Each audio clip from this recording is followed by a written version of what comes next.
Going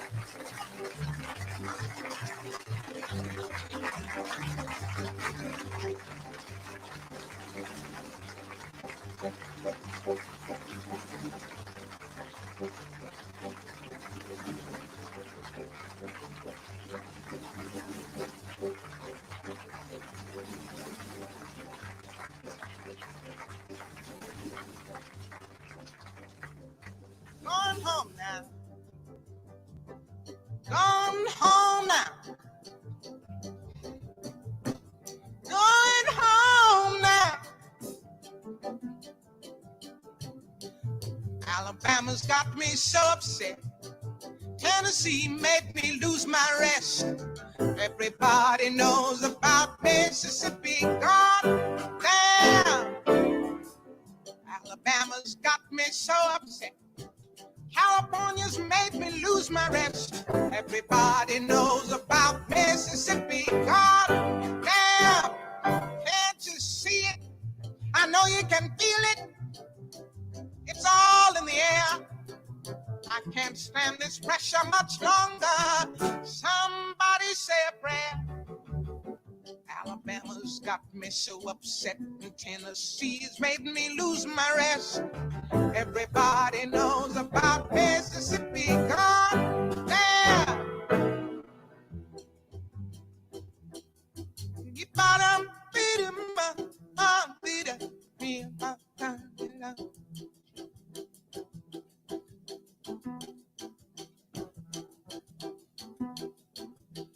Hound dogs on my trail, school children sitting in jail.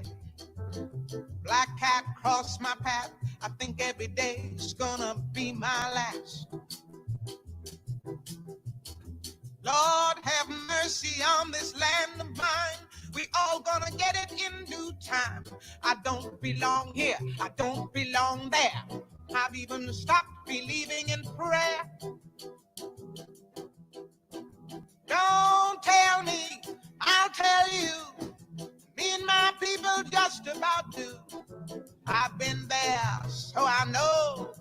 They keep on saying go slow. That's what they say, go slow. That's what they say, go slow. That's what's the trouble. Slow. Washing the windows, slow. Picking the cotton, slow. When nothing but rotten, slow. We're too damn lazy. Slow. Our thinking's crazy. Slow. Where am I going? What am I doing? I don't know. I don't know. Just try to do your very best. Stand up, be counted with all the rest. Everybody knows about Mississippi. Gone down. Yeah. Your body down.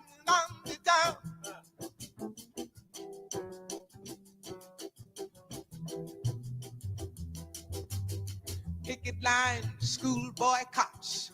They try to say it's a communist plot, but all I want is equality for my sister, my brother, my people, and me. My people and me.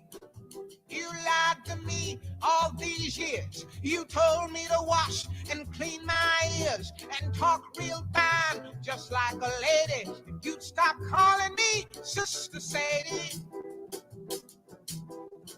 Oh, but my country's full of lies. We all gonna die and die like flies. I don't trust nobody anymore. We keep on saying, go slow.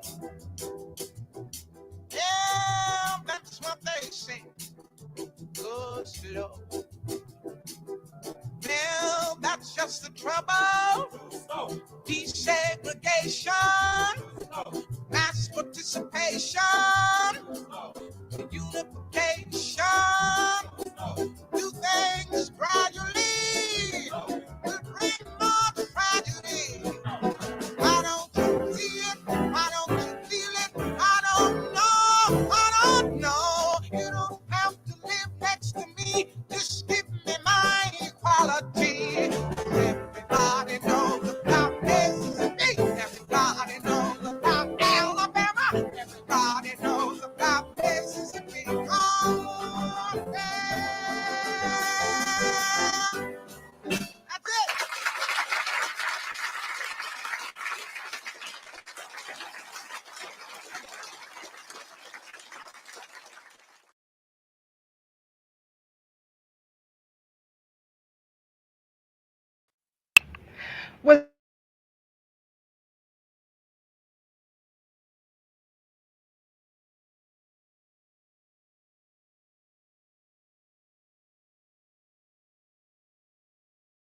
What's up, family?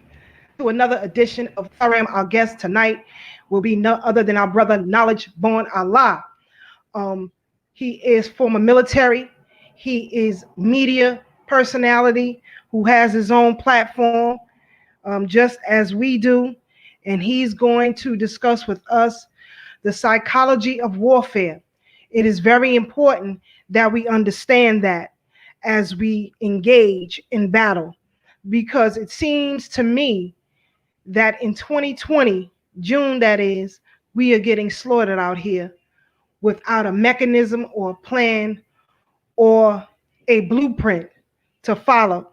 And so I thought it'd be fitting that we begin the program with the high priestess of soul, Nina Simone. I know everybody knows Aretha Franklin to be the queen of soul, but Nina Simone is the high priestess of soul. And so thought it'd be fitting that we begin our program with the high priestess herself, Nina Simone, and that song, Mississippi Goddamn. That song caused so much controversy. In fact, the first time she had a chance to perform that live, she had to do it outside of the United States. And what you saw there was her performing that song in the Netherlands. Nina Simone was an advocate for Black liberation, not just by, her flow of music, but she often put her money where her mouth was.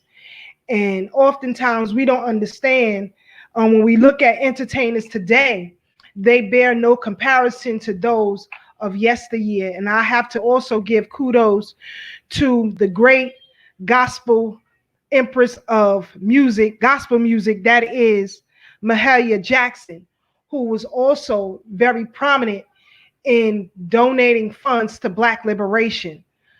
She was one of the first to um, organize entertainers to put up the funds to have Dr. King removed from the Birmingham County Jail. So it's important that we understand the power of music and how it moves us as far as rebellion is concerned. And so I would employ all of you, if you have not heard of Nina Simone, to do a little research on her and her music. As a matter of fact, I think Netflix had a series, What Happened Nina Simone, or something like that, that you may see her battle in trying to sustain herself as an African woman in the music business. Just about drove her insane, literally. So that's a very powerful story that I think we all should know. My brother Ashe is in the building. Brother Tad will be a little late, as we are not just radio or broadcasters, media broadcasters, but we are also very active in our communities.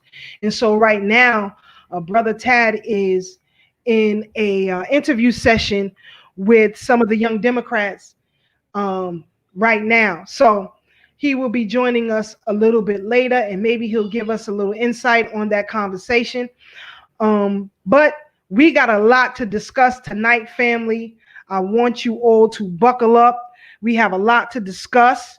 In recent days, you had Black Lives Matter movements becoming more peace-like, Brother Ashe. There is no uproar anymore. And that is because, from my understanding, they got what they needed. The LGBTQ community, they got the Equality Act passed in their favor. And it seems that the immigrant community have a huge pushback on Trump and DACA. So we're going to get into that as well. You also had the primary elections that took place the other day. And it seems that Joe Biden is the presumed candidate to run against Donald Trump. And we've had a lot of people jumping on that bandwagon, believing that a vote for Biden would do better than a vote for Trump. And I am of the proponent that left wing, right wing, same bird. So we're going to get into that. We also going to deal with the 13th Amendment and the badges of slavery, because it seems to me that our people aren't fully astute on what a badge of slavery is. And it is a two-edged sword for us, because in our fight for liberation, we are helping white supremacy clean their history up before our eyes. And so generations from now, when people talk about the enslavement of African people, the conditions of African people here in the United States, it's almost going to be wiped from the records. It's already been wiped from school books. They used to call it slavery and slavers. Now they changed the language to planters, and we were farmers and foolishness like that. So we have to discuss that, and also communities around the country, Black communities in particular around the country, not just here in New York City where we broadcast from, but throughout the South and the Midwest. There has been a flood of fireworks that have been going on all night, every night for the past few weeks, and just my African senses tingling tells me that that is a psyops operation. I know how they use noise construction to uphold their leverage in battle while putting pressure and stress on us. And so we'll deal with our brother Knowledge Born on that topic when he comes in a little bit later. It is also June 25th, 2020. Already as of yesterday, because we haven't fully lived out this day yet. It isn't 12 midnight. But as of yesterday, 494 people were shot and killed by the police. And I was counting the numbers just before we came on air. So please forgive me if I don't have the exact number, but 98% of those murdered by the police were under the age of 45 years old. 80% of that demographic was under the age of 28 years of age. So we're going to discuss that with our brother Knowledge Born as well. So, brother Ashe SJ, the king is in the building. How you feel, black man? What's good? Yeah. I'm feeling great, big sis. You know, I'm happy to be here once again. Happy to be alive. Happy to be African. Very grateful. You know what I'm saying? To be back on our platform. You know, it's a lot of things going on in the world right now. A lot of, like you said, sis, a lot of psyops, a lot of undercover psychological operations that's going against our people, you know what I'm saying? And some of them is bold and right in your face, blatant with it too, you know? So I'm excited to have our brother come on the show. You know, the brother Knowledge Born Allah has been putting in work for a very long time. You know what I'm saying? I know the brother personally. I've have chilled with the brother, and you know, he's a real everyday warrior, not just like a weekend warrior. You know what I'm saying? Like, the brother has his own radio platform, which I'm sure he will discuss tonight. I know they have like 2, 3, 4 different shows every day. You know what I'm saying? Different people on the platform. You know, it's real important. It's real important, and that's what we do up here as well, is just try to create independent black media. You know what I'm saying? And tell the news and tell a story from our perspective, because you know, for the longest, the story has been told by people that don't look like us, people that don't care about us, don't have the same agenda as us. You know, so we got to start getting out here in the street. We got to start reporting. We got to start, if we got to record some things that's going on too, but don't get it twisted. We're not just recording stuff.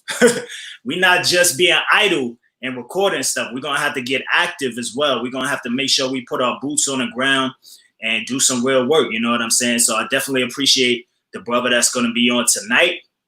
And he has a lot of insight as well, you know, when it comes to warfare, when it comes to these military operations, you know, that are happening right here in our community. You know, it might not seem like a military operation, but a lot of these things are strategic. A lot of these things are planned out, very thought thoughtful when it comes to the battle and assault against our people. And some things, it might seem like a coincidence, you know what I'm saying? But I don't believe in too many coincidences, man. For real, yo. They say like a lot of our leaders died by coincidence.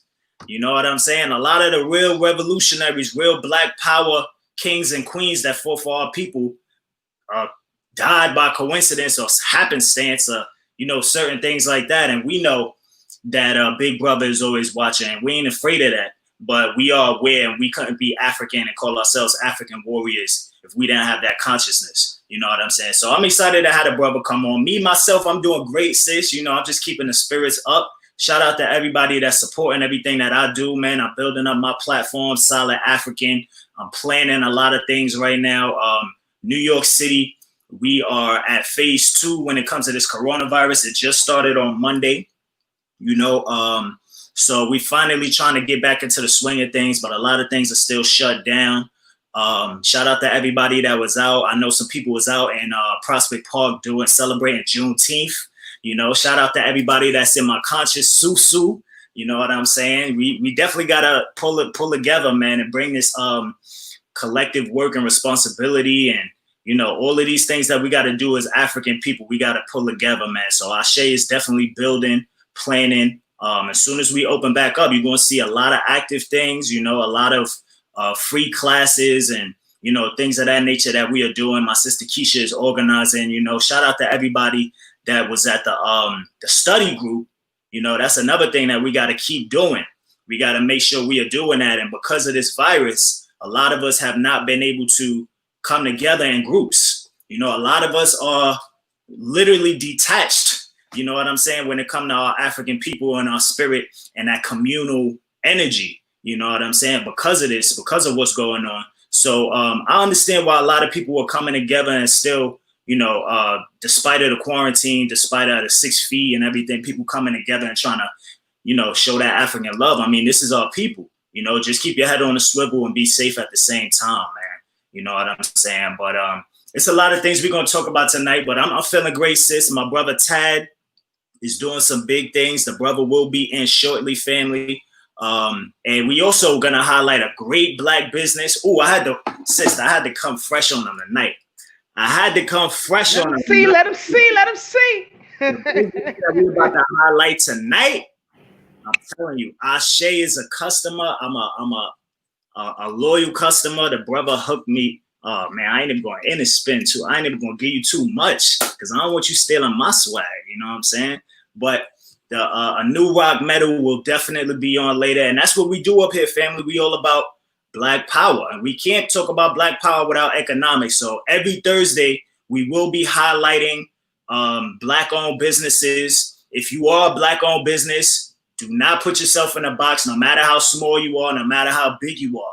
We will help you get promotion. We are all about circulating the Black dollar in our community. So if you have a Black-owned business and you're watching right now, if you know somebody that does, tell them to like our Facebook page, Thorough Black Talk. Tell them to shoot us a DM. We are open. We will definitely pull you in. We're trying to highlight at least one vendor a week. And, you know, keep this communal energy going, man. Let's circulate this Black dollar, family. So if you got a Black business, shoot us a DM on Facebook. A lot of people checking in right now. I see y'all on YouTube watching, y'all on Facebook Live watching. We appreciate y'all. Put your questions in the chat and we will pull it up. But yeah, we definitely got to highlight some Black business. So I'm excited for my brother to come in, and he's a solid African. He's a solid African. He's a brother that not just about Black business, but the mindset behind Black business. You know what I'm saying? Because a lot of people come in and they try to be Black capitalists. We ain't trying to go for Black capitalism. You know what I'm saying? We're not trying to have people just come in and take advantage of the community, you know, because they look like us. Nah, we want people, when we talk about Black business and Black economics, we're talking about Black businesses that make money and then also invest the money they make back into the goddamn community. Not just Black businesses that become the plug and then run off with the plug and lead a hood. You know what I'm saying? We trying to create more Black businesses. If you a Black business owner or whatever craft you got, and that's why I'm building my Solid African brand up, because soon as things open up, I know a lot of people that's powerful, a lot of people that's talented, a lot of people that's gifted. And one of the things that my organization will be doing is creating free classes and showing people how to have these crafts. If you have a craft, no matter what it is, you could teach somebody.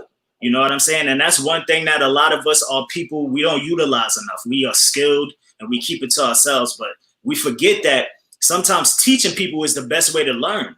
Sometimes exercising your craft is how you get better at it. That's how you sharpen your swords. So we can't be stingy with this. We can't be on some, just a one person and I'm trying to come up and that's it. We got to really think collectively. And that's the only way we're going to get out of this rut that we in as African people here in America and in the diaspora. You know what I'm saying? So that's what we all about. But let's jump into some of these topics, Sister Keisha, because I know time is going to fly by. And we got our vendor about to come on in a few minutes, and then our guest is going to come on for the evening. So what topic you want to discuss first, sis? Well, let's talk about this noise that's been going on every night. And it's just not here, I say, in New York.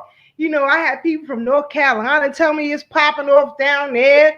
People in D.C. tell me it's popping off over there. People in Virginia tell me it's popping off over there. And I do know that in warfare, your enemy will use all types of tactics to their advantage. We've all been in quarantine for the past couple of months. A lot of people's sleep patterns are off as they are, as it is. And now you have people who are lighting fireworks all throughout the night, and it's just ridiculous. And here in New York, I don't know where the rest of you all are from, but here in New York, it's illegal. And so you have people coming into New York selling these fireworks and, just causing chaos all over the place. I talked to someone today who was telling me that a lot of these young cats have been warring against each other in the streets, shooting fireworks at each other. Uh-huh. I mean, this is nonsense. And so, if that is the case, say it again. You didn't see the video?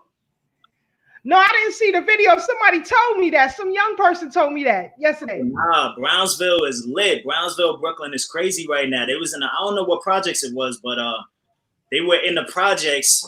And it was at least like 20, maybe 15, 20 people divided up in half. And they were shooting the fireworks, like the rockets, Roman candles, shooting them at each other, and it's crazy. I mean, they doing it for fun, but I mean, sometimes I remember they was doing that last year. I remember that last year. A lot of people because it's ridiculous. And not to cut you off, sis, but in that video, I know we like to have fun.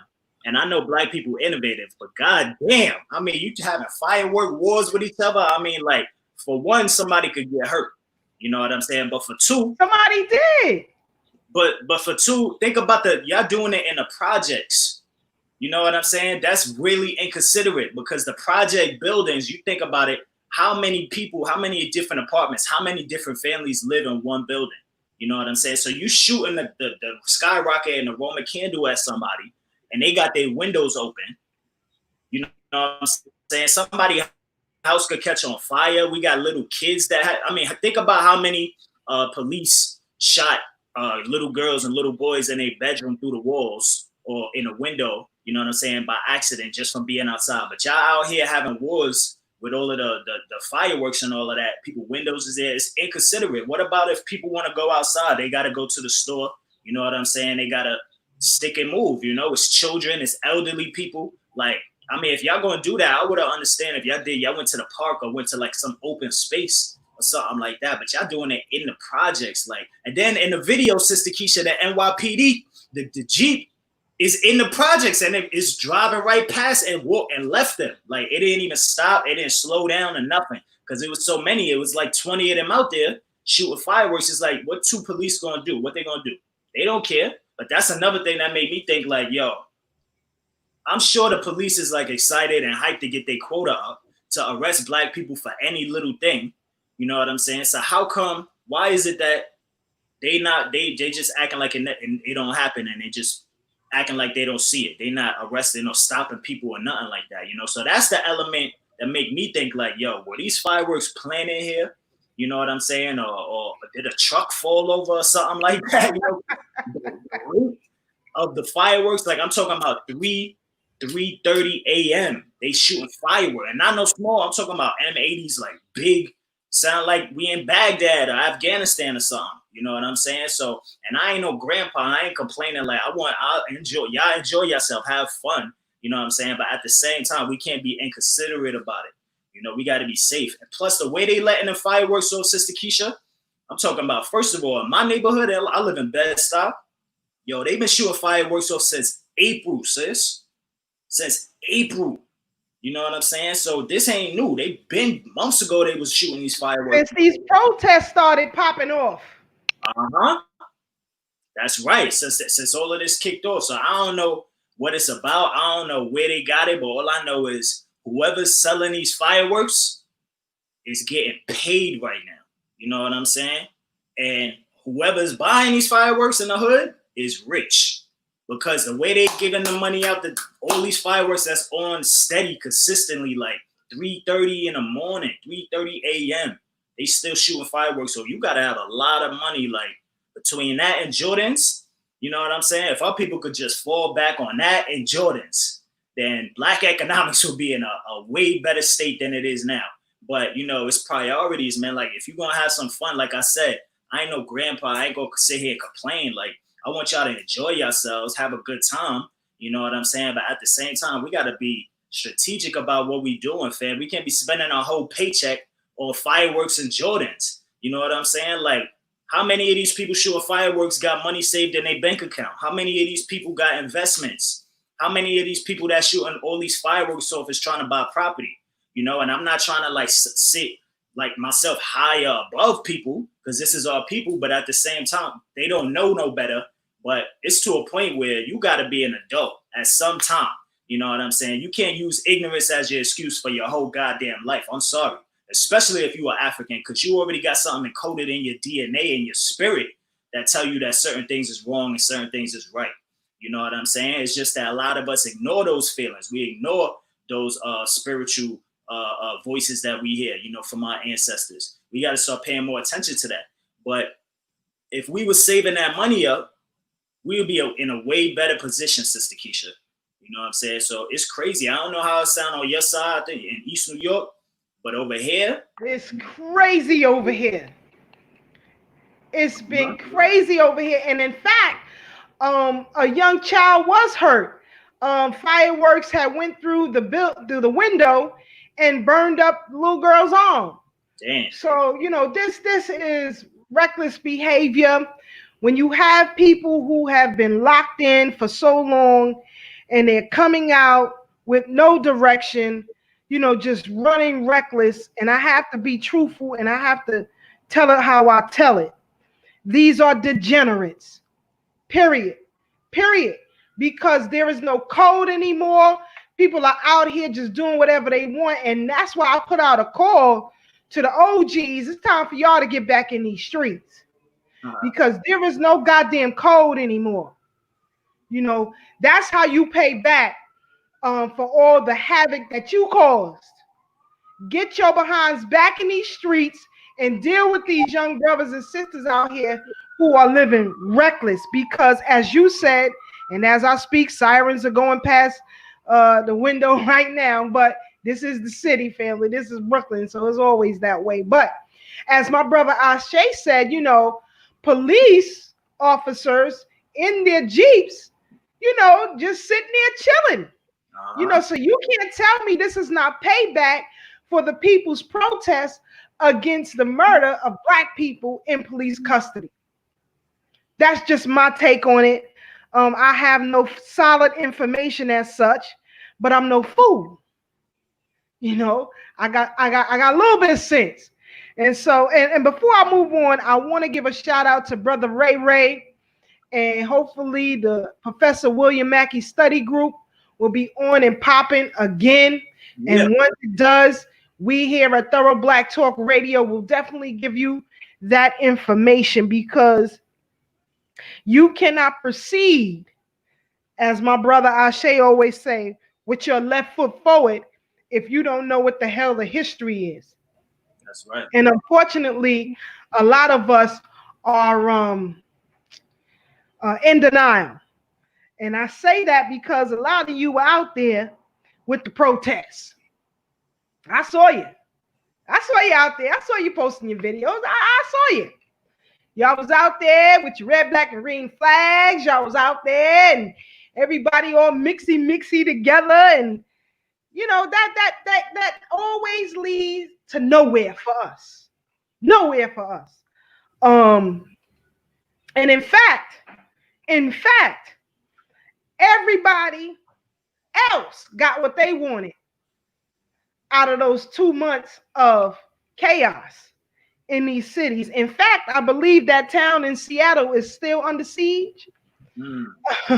They took a whole town under siege. Everybody else is getting what they want but us. Like I said, the LGBTQ had the Equality Act under our noses. Michael Flynn released. And we must pay attention to that. I don't have enough time to discuss that. Maybe next week I'll get into Michael Flynn and his shenanigans.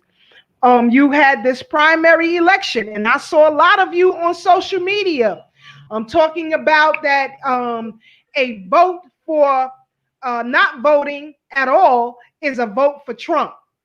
That's ridiculous.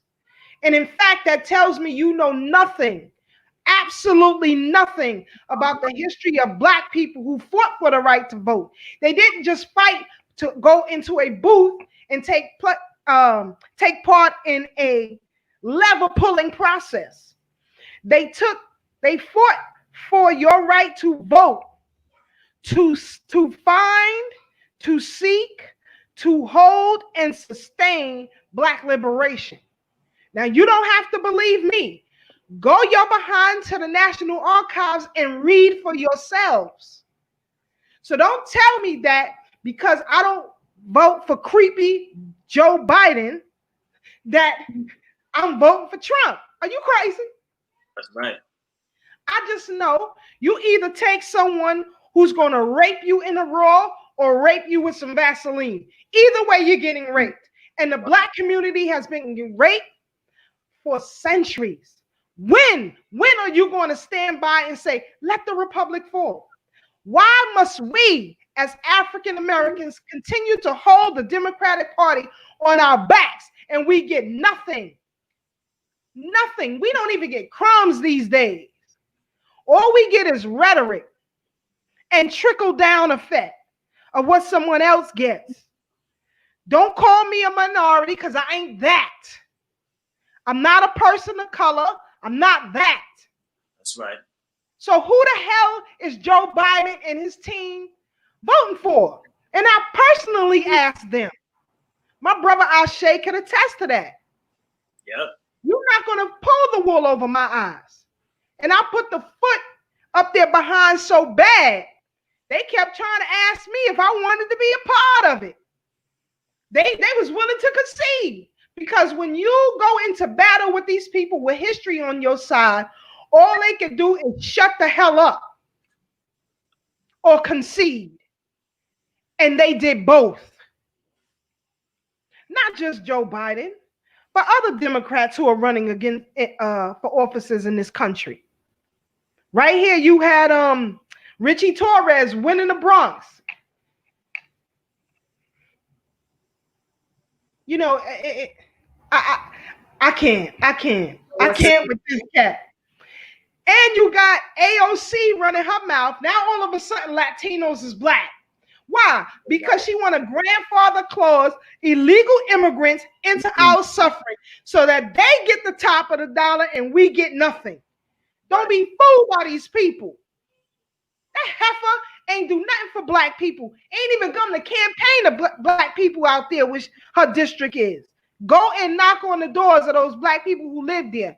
In particular, those from the Caribbean, because that area is heavily flooded with people from Jamaica and Trinidad.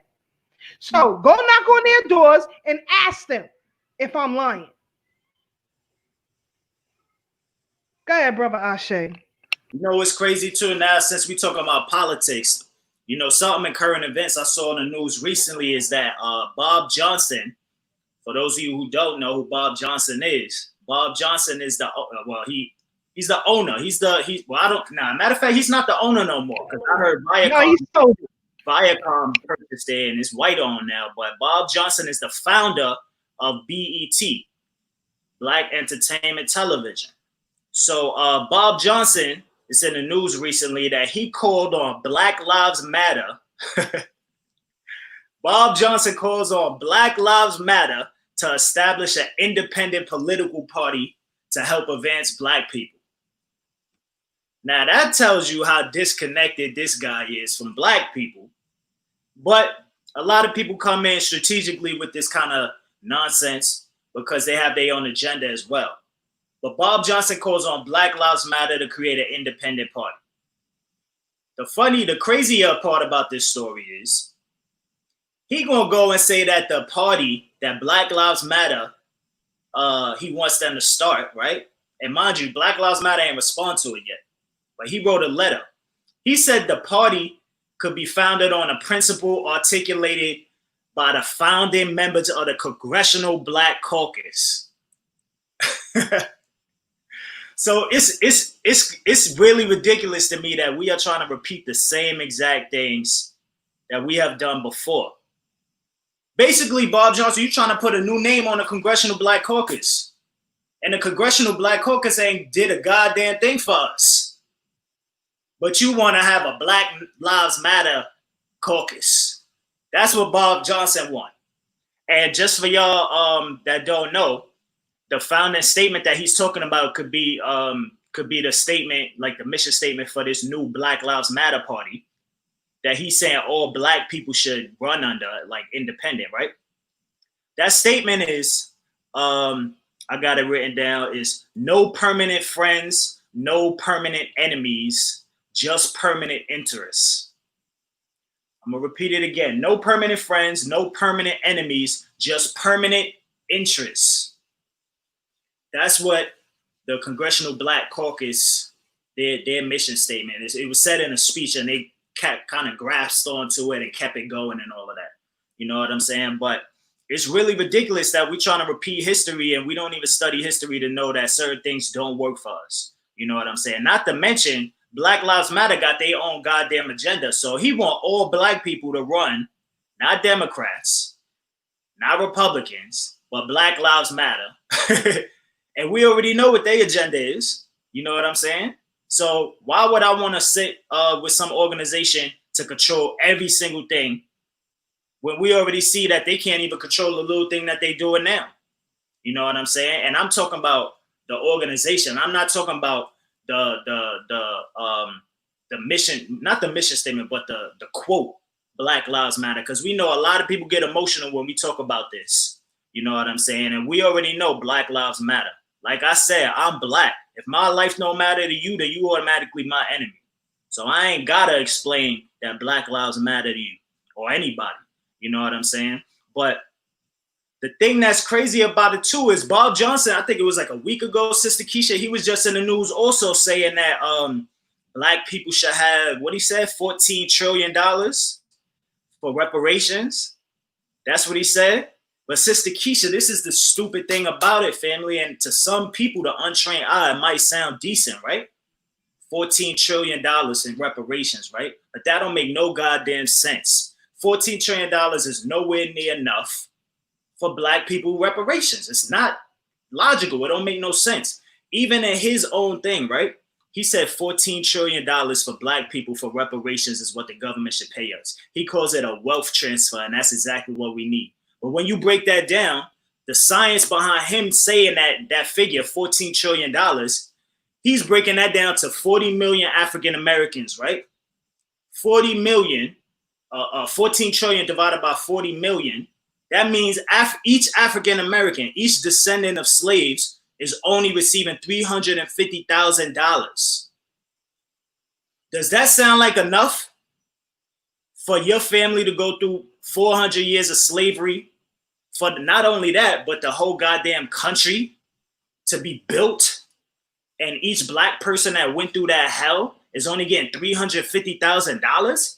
You can't even get a goddamn brownstone in Brooklyn for $350,000. You could barely get a brownstone in the suburbs for $350,000.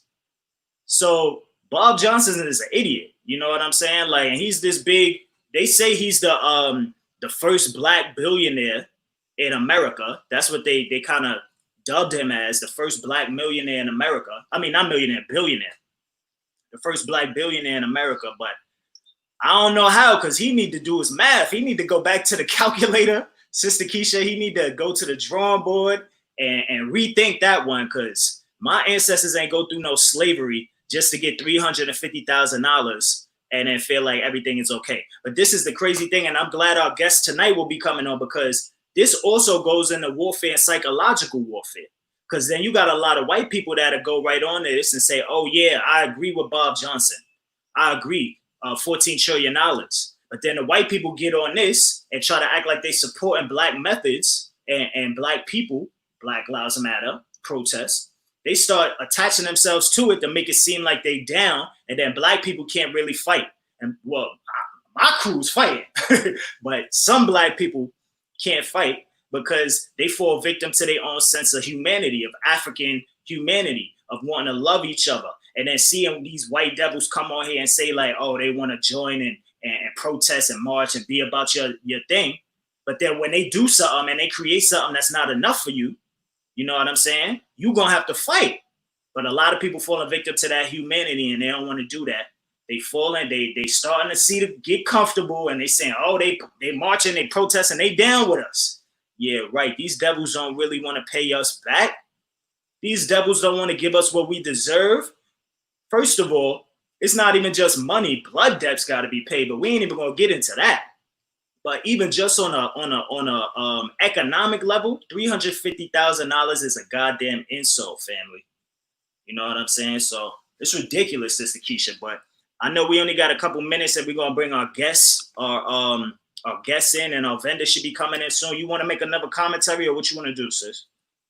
Yeah. And also, you know, that so-called reparations number that he came up with. How did he come up with it? Exactly. How do you come up with it? You see, this is what I'm saying. You count 400 years. Now, some of you or us on this line, some of you work overtime on your jobs, right? You work overtime to make ends meet. Now, could you imagine you working overtime, not just this year, next year, but for the next 30 years, 40 years, 50 years, no days off. And on top of that, your children are going to work overtime, not just this year, next year, year after that. It's going to continue. And it continued, and it continued, and it continued. How does he come up with this figure? And why? Why would I want to align myself with the congressional black talkers, as Arnold said in the chat, when they have done absolutely nothing for black people, specifically to date? Nothing. Not since Adam Clayton Powell Jr. Karen Bass, who people saying maybe Joe Biden's running mate, ain't do a goddamn thing specifically for black people. Nothing. Not Maxine Waters, not Meeks, none of them. Jeffries, none of them. Not a one. Yvette Clarke, none of them. She ain't no good, and neither was her mama. As a congresswoman, that's just facts. Because if she was, you know, I go by what people show me and what they tell me. Now, let's take Yvette Clarke, for instance. She aligned herself with the Hasidic community. Even though she represents a majority black constituency, she aligned herself with the Hasidics, and that's fine. But don't say that you're down for us. Say you're down for them. Don't muddy the waters, Eric Adams. Don't muddy no waters. Don't do it. Don't do it, Cory Booker. Don't muddy no waters for me. It's fine. Be who you are. I don't like flowery language. I don't like corrective political speech. And see, this is what's happening. I warn Black people. You keep talking about these barbecue Becky's or whatever names y'all give them these days. You know, they're making the comments that they make as a reference to us. It's going to backfire on you. Because now you stifle yourself to fight against them. Because when you say these so-called words they deem inappropriate, they want to have you removed from your places of employment. They want to have you removed from the buildings that you live in or the homes that you live in. They want to have you taken off of various programs that you have been the head of for years and years or what have you. It backfires. I say let them say what they want. Let them be who they are. Be who you are. I like it like that. Tell me what it is up front. So that gives me every right to punch you in your damn jaw when you get out of line. You taking away your own right to pop them in the forehead when you feel like it. It's the same thing with these Black Lives Matter protests. You know, great. White people, great. You want to fight and champion the cause? Great. Take that over there where you live at, because you're the one who live amongst these murderers and thieves. Go in front of their homes, shut down their streets and their blocks. Don't come over here with it. You live right next door to them. When the dude killed what's his name, George, in Minneapolis, right, Minnesota, the cop, the Asian officer who was standing blocking view or trying to block view, while not just Gavin or whatever his name is, there were also 3 other officers on this boy's body. Y'all live amongst each other. You don't believe me? I can speak for New York. Go to Staten Island. Go to Staten Island. A flood of police officers, correction officers, court officers live on Staten Island. That's right. Go and actually their community, and when you look at the geography of Staten Island, they're up on a hill looking down on Black folks who live in the hood. This is real. Just go there and look at the geography and see for yourself. Go over there. Go over there and do it. As a matter of fact, if you are Caucasian and you married to somebody Black, lay your life on the front line. Get in the middle of the street, lay down on the ground, and put your life on the line. Go ahead. I welcome you to do so, because it's your group and your people that started this mess. So yeah, go ahead and do it, but leave us alone. Leave us alone. As Malcolm said to the white student, female, who asked him if there's anything that she can do to join the movement, to help the movement, what did Malcolm say? Hell no. Nothing. Nothing. Why is it that we can't do for self? Why is it that we have a need or a feel to have other people champion our cause, and we won't do nothing until they do so? Mm-hmm. We have been murdered since we've been here, since we had an encounter with the Caucasian. You had all these years to shut things down, but it wasn't until white folks decided to make it popular. Here y'all come. And that's why I say you fake ones. You fake ones. That's why we can't win. Everybody knows our hands, like playing poker. And I'm not a gambler, but everybody knows our damn hand. Everybody. We afraid to say no. We don't want your help. Because when you take other people's help, they're going to use it against you. But I'm going to get off my soapbox because I see we got our guest in queue. As Brother Ashe, and I think Brother Ashe is going to queue up their Facebook page so you all can see it. But here, during this quarantine, we committed ourselves to promote independent Black businesses. And so we continue to do so. As Brother Ashe said, if you have a business and you would like promotion on our program, please go to our Facebook page and send us a message, and one of us will get back to you and we will schedule you to be on our program. Brother Nkrumah, I do see you.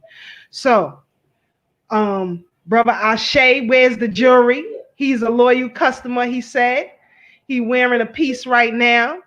So Brother Ashe will be able to give you more information on this business better than I can. So Brother Nkrumah, come on back in. We saw you in the green room.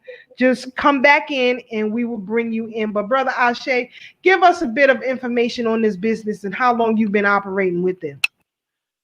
Yeah, man. So I've known the brother Nkrumah for quite a while, man. The brother is just a solid stand-up African. You know what I'm saying? The brother has been vending all across the nation, you know, but it's always a pleasure when I get to see the brother at least once a year at the Dance Africa Festival, or the International African Arts Festival. Those are the two big, huge African festivals that happen every summer here in Brooklyn, New York. And we're talking about thousands of people are coming out to these events. And the brother is consistently there every year at the event, you know, selling beautiful artwork. You know what I'm saying? It's really wearable artwork.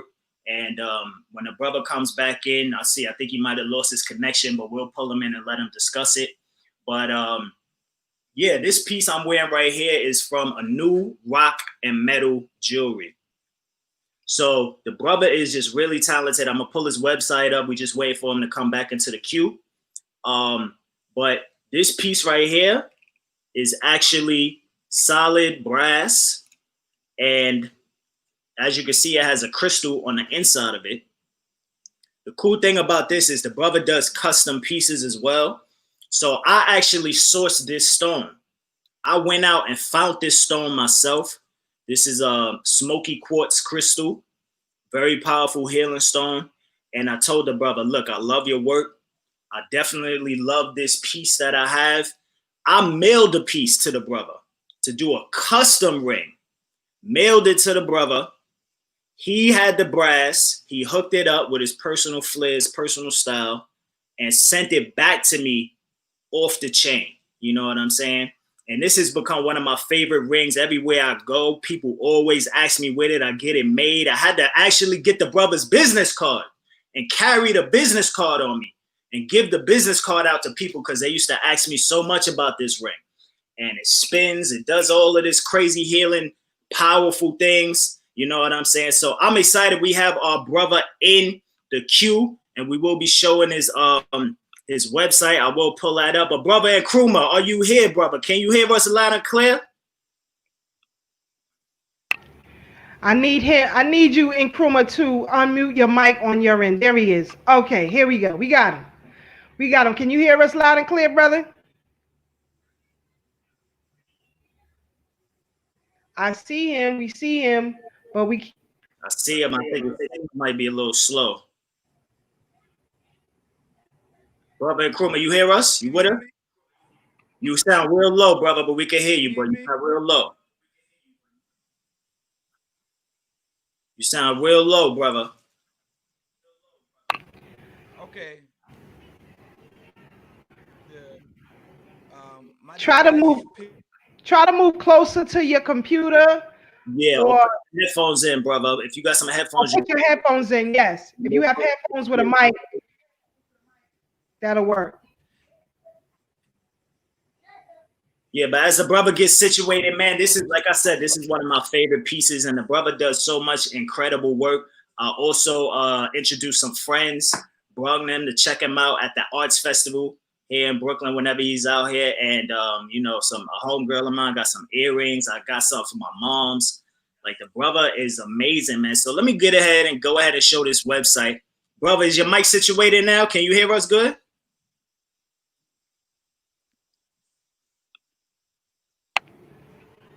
Yeah, I think the brother gotta fix his microphone. Yeah, try to log out and come back in if it's not working for you. But we're gonna go ahead and show the brother's website, because I know a lot of y'all eyeballing my ring. You can't have this one. You can't have this one. You can get your own. Anyway, here's the brother's website. It is called A New Rock Metal. You can see right here on the top, A New Rock Metal. And it's just amazing pieces, man. The brother has amazing artwork. You can see the beautiful jewelry right here. The beautiful queen is wearing some earrings. I'm not sure if that's copper or brass or whatever, but that's what I love about the brother's work too. He does patina, you know what I'm saying? So this is actually a natural look. It's not dye or anything. It's actually patinaed, which means that if this was brass or copper, it oxidized and turned this beautiful turquoise green kind of color. You know, so this is all natural things. And it's very powerful. It's very healing when it comes to things that you wear, pulls the minerals into your skin and all kind of beautiful things, man. So Can you hear me? we hear you very faintly, brother, very faintly. You're gonna have to put some earphones in. Yeah, I'm sorry about that. I don't know what's going on. Yeah, if you got some headphones or something, brother, or just come closer to the phone or something, brother, because we can't hear you. But anyway, so yeah, the brother's artwork speaks for itself, man. The brother's jewelry is amazing. He has some amazing. Look at these cuffs right here, man. And this is solid. This is solid copper right here. And this is that Ogun energy, man. You know what I'm saying? This is that ironwork energy. You know, the brother hammers this stuff. You know, this is not manufactured, it's handcrafted. You know, man, I hope the brother get his mic situated, because he could explain it a lot better than I can. But I'm just saying, like, you can see that these things are beautiful, man. Here's the image of the brother. The brother, and I guess this is his associate right here. You with us, brother? Yeah, I'm not sure. But anyway, so the brother he has some powerful things, man. Y'all definitely got to go check out the website. There's another sister with some beautiful patina. That's either the copper or the brass right there that patinaed. So that's a natural blue look, no dye. And the brothers are just a really good brother, man. Just a solid brother, you know, on that same kind of mind frame, that nation building, African-centered mind frame that we are. So it's important for us to support Black-owned businesses. The website is beautiful too. I want to find some of I see a lot of things for the queens up here. I want to find some of the things for the brothers too. So here's some more beautiful rings. There's a style like the ring that I have with a smaller stone in it. There's another one, looks like the ring that I have, but that one got engraving in it. That's fire. I might have to cop one of those. But the brother, he deals with the crystals as well. So you don't have to do like me and get your own stone and send it in. He has a collection and, you know, much resources for him to be able to find the crystals, whatever stone you want, to throw it in there. Fully customizable, family. So the brother's work is official, as you can see, man. This is not just some thin, shallow copper wiring. You know, this is that real Ogun energy, that real fire bending energy. You know what I'm saying? That metal work, that hammer. You know, see the beautiful pyrite right there. And I want to go back because, see, we're gonna have to get you back in another time, brother, when you could get your mic situated, because I wanted you to talk about your classes. I see that you have a link here on your website for classes as well, which is very powerful. We were just talking about earlier, I was just stating in the show about my movement, Solid African. We will be giving free classes for whatever craft you have, whatever skill, whatever trade, whatever business you have. You can't keep it to yourself. You got to share it to our people so we could create, be financially free and Black economics. And this brother is living that, man. The brother has classes right here. You know what I'm saying? So if you want to learn about the metal arts, if you want to learn how to be an Ogun, you know what I'm saying, and really work with the metal and things of that nature, and the crystals, the brother will teach you. You can sign up right here on his website, you know, and that's just really powerful, man. We got to keep this thing going, pay it forward, you know, and build up this communal energy, man. So check out the brother's website, A New Rock Metal. I hope I did it justice, brother, but trust me, family, I am a happy customer, man. I'm definitely a happy customer. The brother's work is off the chain. And yeah, I think the brother's still trying to get situated. So we might have you come back in another time, brother. But we definitely appreciate you. Definitely appreciate the strength that you have when it comes to sharing the information, teaching brothers and sisters how to do this themselves, and just being a talented craftsman. You know what I'm saying? Look at this piece right here, yo. This is fire. Like whenever I'm feeling crazy and my energy is off, I just spin my joint like, shh. Y'all ain't ready for that? Y'all ain't ready for that, bro. So make sure y'all go check out A New Rock Metal. Somebody. Hello. Hi, we hear you. Peace. Who is this? Okay. This is Yehudith. I am the operations manager at A New Rock Metal. How are you doing today? Peace, Queen. Thanks for coming. Thanks for joining us. Brother guy, I don't know if he got the Trump or the Obama phone, but he need to get it together. But we're having some technical difficulties. Sorry, everybody. It's all good. We know how it is. They had they shut down T-Mobile like a week ago, so we already know Big Brother don't want us up here doing this Black Power work. Oh, for sure. Yeah, like yeah, we just been, Can you turn your camera on, sis? Or nah? Excuse me? Can you turn your camera on? Nah, not right now. I feel you. Well, next time we gotta have y'all come in so the people can see y'all and really brand this thing. But go ahead, Queen, explain what you want to talk about for the business. Yeah, so right now, A New Rock Metal, we've been working on a lot of things as far as upgrading the site and really adding some more finesse to our business. And we have a lot of new jewelry coming in. We got some new sterling silver bangles on the site. And tomorrow, I don't know if you spoke about it. I had to leave for a minute because I was having some issues on my phone as well. But I texted you that we are having a class tomorrow, a jewelry working class. And that subscription is available on the site. And if anybody would like to join that, I would set up a discount for you directly from this live that we're on today.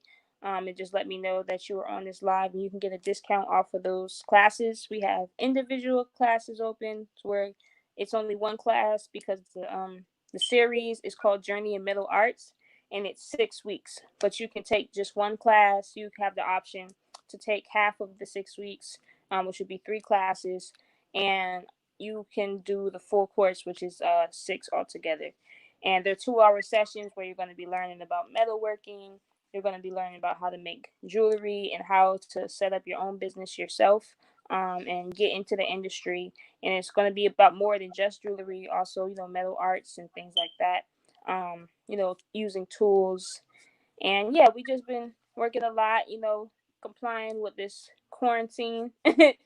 Doing live shows and stuff like that. Yeah. Man, that's amazing, sister. That really makes me happy and proud to hear that y'all are really teaching the classes as well, man, because it's really a skill, it's really a talent and a craft. And I know the brother and Nkrumah, as long as I've known him, he's been really proud about the craft, not just in it just for the money. You know what I'm saying? Obviously, we want to be successful as Black business owners and entrepreneurs. But at the same time, it's like when you're working with things like this, it gotta feel good, Queen. It gotta feel amazing, to be able to not just make people look good, but also be able to educate people, on the science of like healing crystals and metals and things of that nature. So it's amazing. Sister Keisha, your mic on mute. You got a question or anything?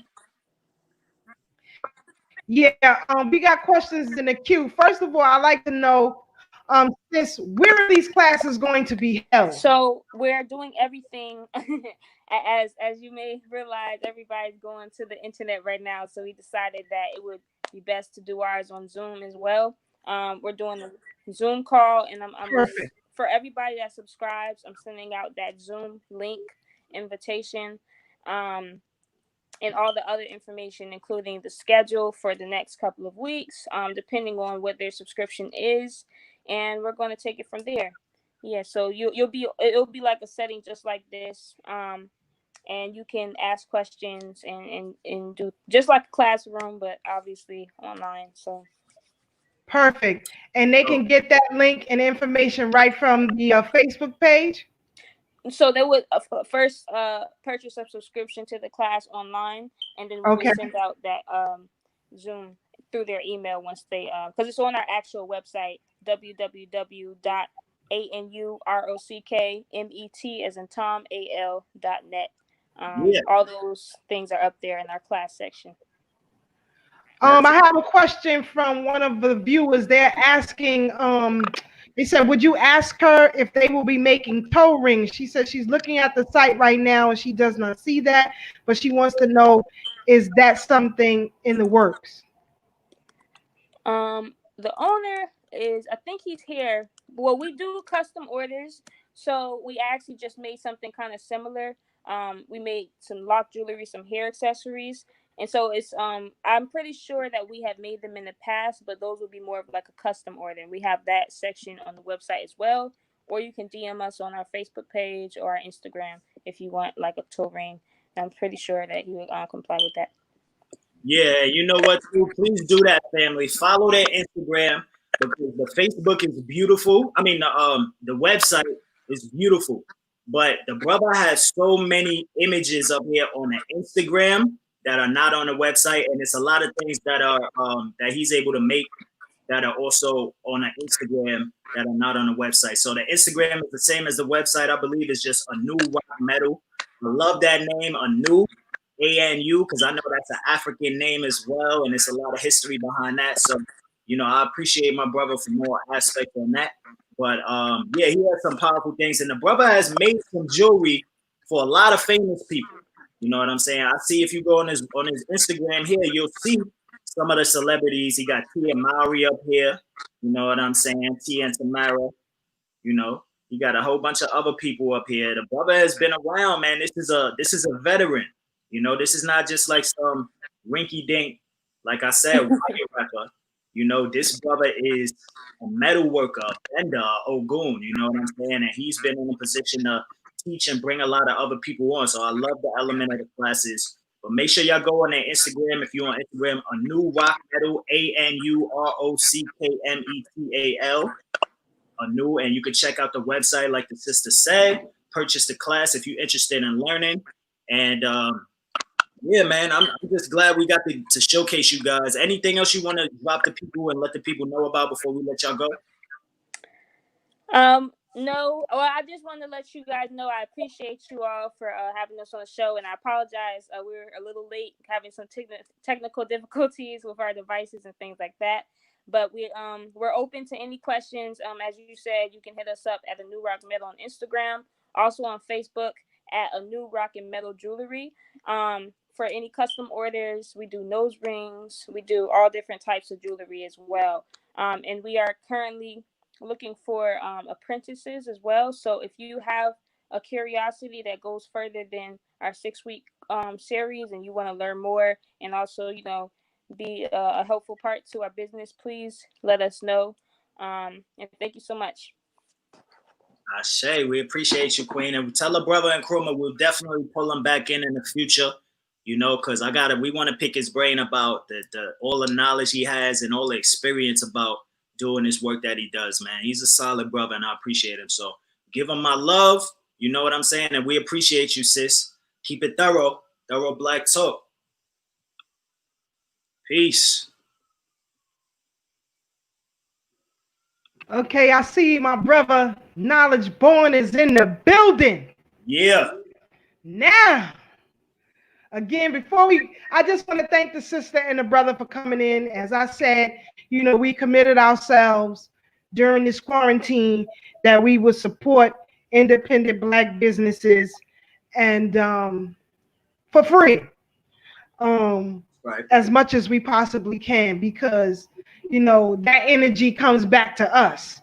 We got a lot of people on our heads that want to see us off these airwaves and see us in graves if they could have it such. But it's just a way of us to give back. So again, thank the sister for coming in. And don't forget, family, when you go on the site and you register for the class, you get a discount. You get a discount when you say you was on Thorough Black Talk Radio. Yeah. You get them purchases. Make sure you tell them you heard about it on Thorough Black Talk Radio. So thank you again for them coming in. Now, we got our brother, Knowledge Born Allah, in the building. Hold up, sis. Get the drums out. Get the drums out. Get the drums out. We gotta bring our brother in the right way.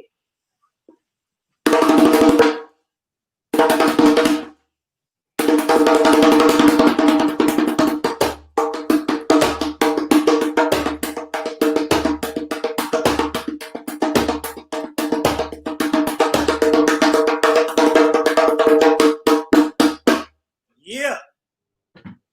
I love it. I love it. I love it. Family, hold on to your seats. It's about to get bumpy. This ride is going all the way to the stratosphere. Tonight, we are going to deal with the psychology of warfare. And what better way? Like I told y'all before, most of my friends, most of my comrades are former military. And I'm strategic in life. And I have it that way for a specific reason. They teach me so much about warfare and how it is to be enacted on our behalf. And so that's one of the ways that Sister Keisha has stayed out of the crossfires of the enemy. And I thank them, my sisters and my brothers who teach me every day. So I am honored. We are honored to have our brother, Knowledge Born Allah, join us. As I said, he has his very own independent Black media platform, and he got so many shows and episodes. I mean, he's nonstop, 24 hours a day. Those of you who know my baby brother, Yaya, has also been on his podcast before. And Brother Knowledge Born, interviews everybody. If you about it, he gonna interview. If you ain't about it, he gonna interview you and expose you. And so, brother Knowledge Born, let us know what it is, King. How you feeling? Yeah. Black Power, can y'all hear me? Yeah. To be before the A. It's good to be an African. I would hate to be anything else at this particular juncture in our story. I'm definitely thankful and honored to have an invitation to be welcomed back where the warriors converge. You only get one shot over here. You understand? So if you don't do it right, you will not be back on Thorough Black Talk, man, where the warriors converge. We got Brooklyn's own. Support this stream, support this channel, support their laudable endeavors. I could think of 4 media platforms, including myself, that I support. Just 4. And we got 5 fingers on one hand, and it's only 4, and this is one of them. You understand what I'm saying? So when you come someplace and you don't have to deal with compromise, you don't have to watch your speech, you don't hope that they take something wrong that you said, that's a miracle nowadays. We become very, very European about our Black media, and this is not a place for that. So I'm definitely honored to be here. And I'm definitely honored to be someplace where I can be myself. You understand? Oftentimes I'm on the other side of the microphone. You see what I'm saying? That's right. Asking the questions, So I'm definitely glad today to be here with some warriors on the birthday of Tamir Rice and on the transition day of Michael Jackson. That's right. Yeah, my brother, yo, I'm excited to see you up here, brother. You know, you definitely family. Asafo gang in the building. My brother, Knowledge Born Allah, Do the Knowledge Radio family. If you do not know about the brother's platform, do yourself a favor. The brother is on all times of the day. The brother has 1,000 shows, over 1,000 shows. You know what I'm saying? He's done so much when it comes to highlighting other people. You know, people that have schools, people that have businesses, people that are revolutionaries like ourselves. And the brother is really a true king when it comes to independent Black media. So follow his page, Do the Knowledge Radio. And yo, my brother, I'm excited to have you on here, family. Can you get a quick bio of who you are, so for the people that don't know, you know, who you are, how you got started into this whole thing, and we'll jump right into our interview.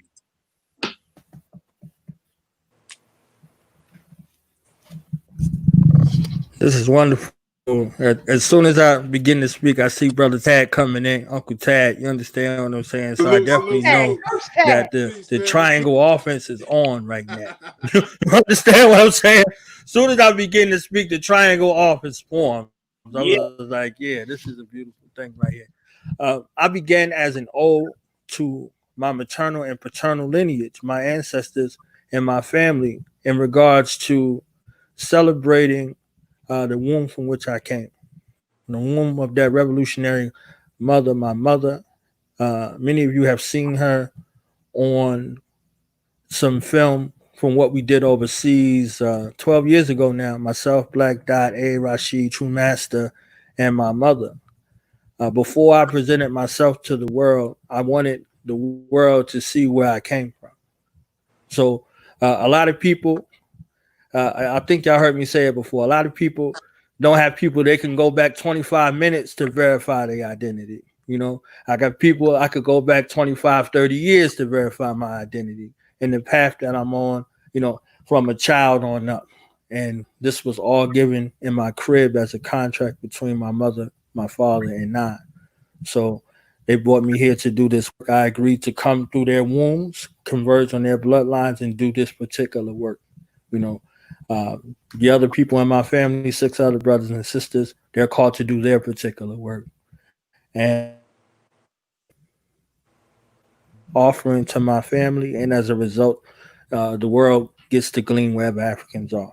So Do the Knowledge Radio was a thought form that came as an ode and a celebration to our ancestors, to our elders, to our peer group, and to our future generations. And, you know, it's my laudable prayer that my ancestors accept my work and that it is pleasing in their sight and pleasing in the sight of our Creator. That's what's and up, I'm just the dude to hold the microphone. That's what's up, Black man. But tonight, what is it that you want to come to the audience and talk about? Because, you know, I know what you do and I know who you are. What is it that you wanted to discuss with the listening audience tonight? When we deal in the realm of movement, you know, movement is proof of life, but effective movement is proof of longevity. So we see a lot of movement. You know, the rise and fall of the chest means that you're alive. You can be alive and not conscious. We understand that. So we see a people who are neither alive nor conscious. We see a people who are simply waiting to die. And that comes from a proper psychological warfare program. We begin the program, if y'all were listening at the beginning, with Mississippi, goddamn, with the high priestess of soul, Nina Simone, who said everybody, she didn't say some people know, everybody knows about Mississippi, goddamn. So the entire planet knows about our plight. They're not confused about it. They're not confused about what's going on. So no intervention, divine or otherwise, has come to the aid of African people here in the hells and smells of North America or all over the planet Earth. And that is by design. That is by design. So indiscriminate of how many of our divine ancestors who had come on the line to tell us what was going on, if you do not have ears to hear them, you can't hear them. If you don't have eyes to see them, you cannot see them. And if you do not have a brain of comprehension, you will not understand them. You will look at them right in their face, hear every word that they say, and understand nothing that they say. So psychologically, when you deal with that, you're dealing from a place, what they would call is genetic amnesia. What our warrior ancestor, Dr. Bobby E. Wright, called menticide. So take apart this action where you will look from a mind frame to where you will look at yourself as an enemy because you no longer know who you are. And if we were to look at this psychological mind control document called the Willie Lynch letter, here in bold it says, I have a foolproof method of controlling your black slaves. I guarantee every one of you that if installed correctly, it will control your slaves for at least 300 years. My method is simple. Any member of your family or overseer can use it. I have outlined several differences amongst the slaves. He gets into a breakdown over favor. If you have children, you understand this psychological program. If you have children, if you favor one child over another child, you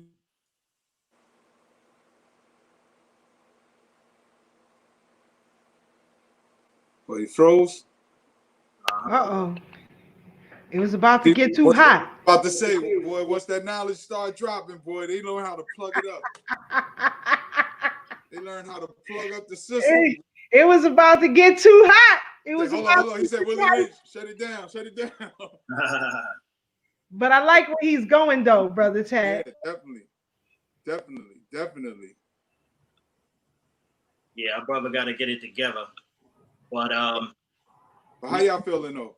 Part of my lateness, I was on I was doing an interview on another platform, South Brooklyn Democrats. You know, I think she's the district leader now.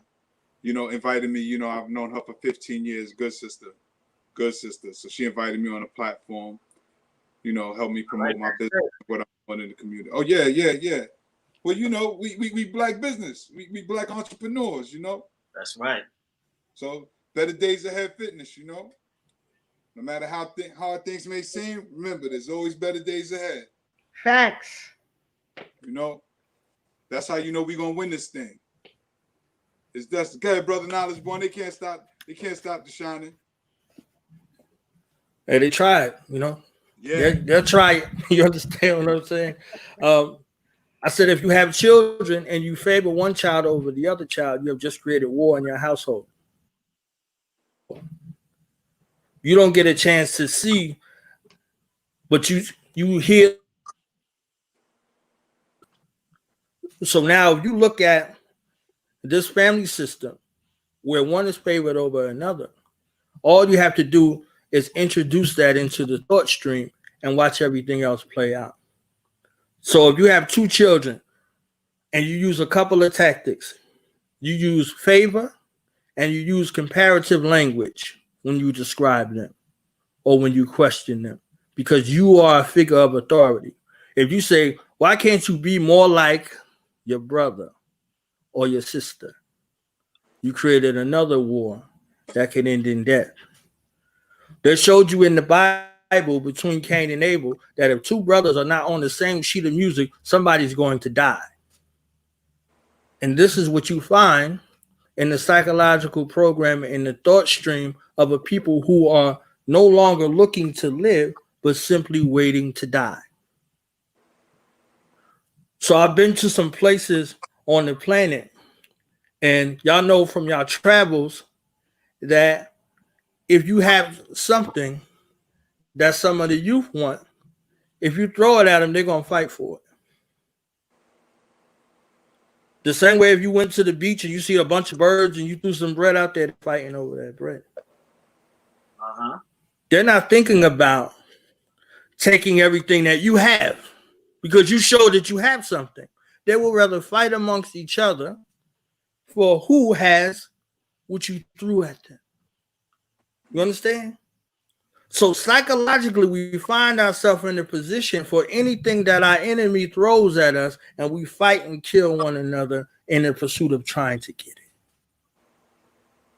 So when you look at this psychological covert and overt war that's here in the minds and the hearts and the beings of African people here in the diaspora, you find this pattern of behavior that has been infused.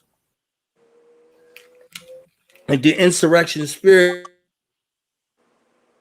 is necessary because the insurrection spirit fights as the immune system fights this foreign entity that enters into the body and seeks to take over the thought stream. So now we got rage. We don't have righteous rage out in the street. We see rage. We project it as righteous rage. But you see rage out in the street, and then you see instruction. You see people getting addresses to places where the Diamond District is to go destroy the Diamond District. Who benefits? You can't even shop there. Where do you get the address to go there? You understand? See who's on assignment. You couldn't even be caught there. You understand what I'm saying? If they could section off where your car drives to, you couldn't even drive there. How do you end up there? So in the midst of the rage that is real with us, we got real rage. It ain't righteous rage because we ain't directed at who's the unrighteous. That's when you know what righteous rage is. We have rage out there, real rage in the streets. And now the psychological program comes into play to where to direct that rage. The psychological program comes in who the rage is directed at.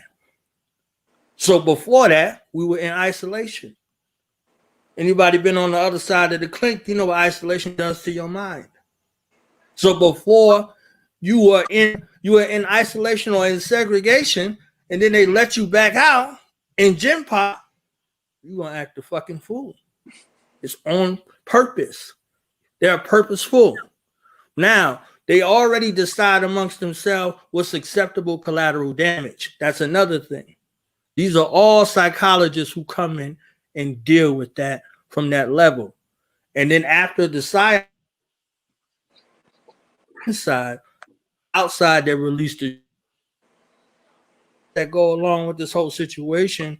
The National Guard was stationed in these places long before there was any kind of hint of civil unrest. Long before. Y'all covered the information. This stuff wasn't hitting the hospitals in the way that they was talking about. What was the function of the National Guard? To be mobilized and to be ready and to be on the alert. So it's either you pay now or you pay later. So they did a preemptive. They mobilized in these states. And they sat and waited. And then they have, they're going to be coming knocking on your door for the test and da-da-da-da-da. All of that, right? All of that, like, nah. You deal with a patient enemy. We got children. We got time. You'll sit there and watch your children act a fool. You just sit there. Oh, all right.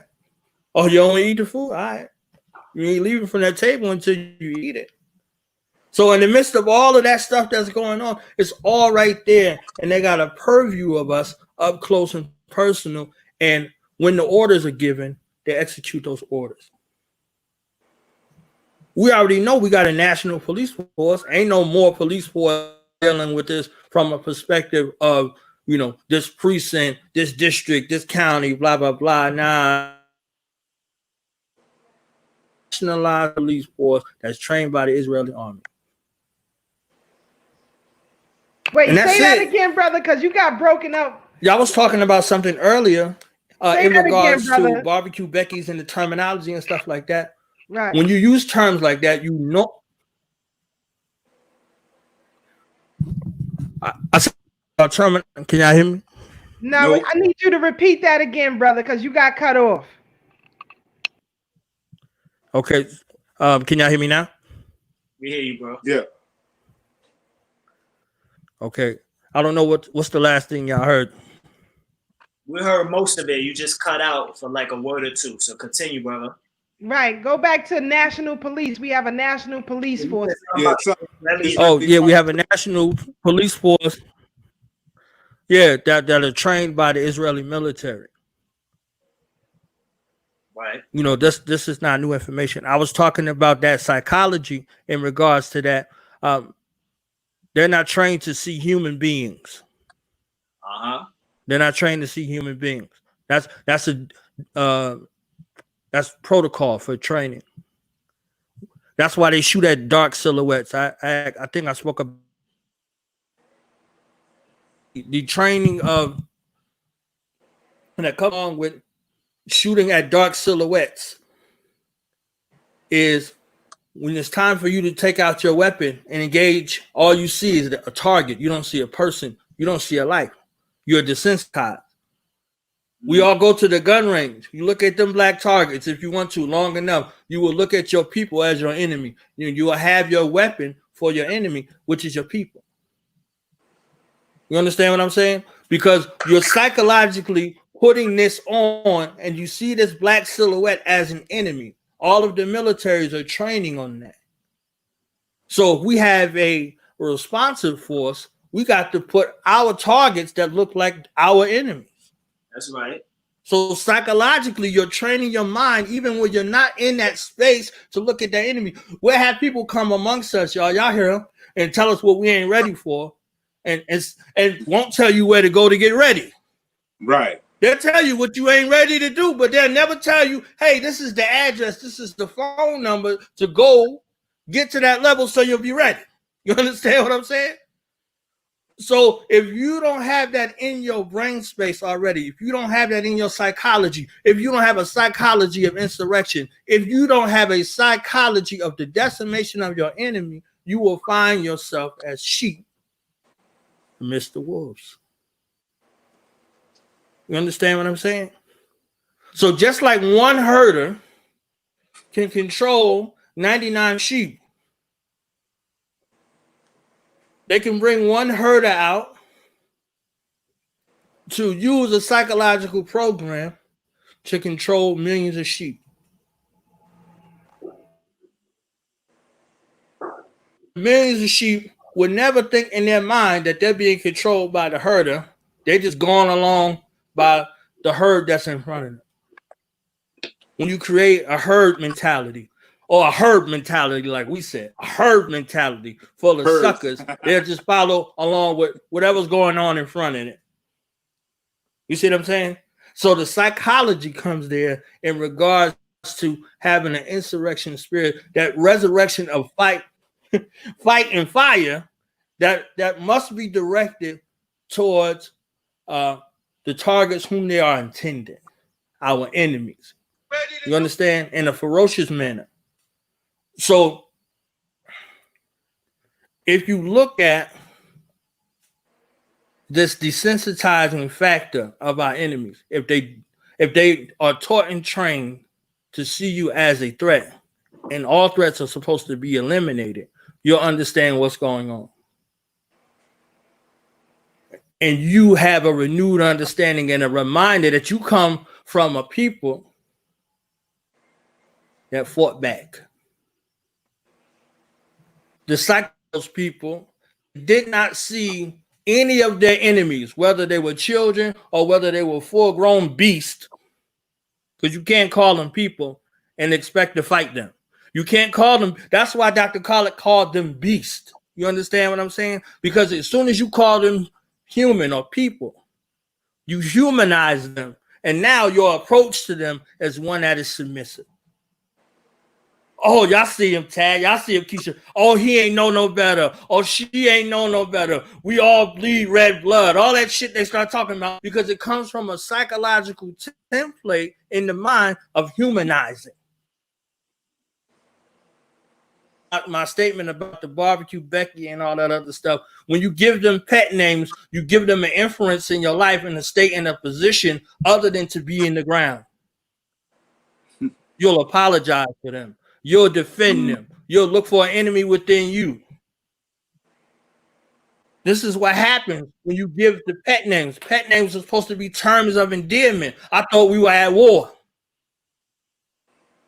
Do you know the penalty for working with coalition forces in Iraq and Afghanistan and in Vietnam and Somalia? Death.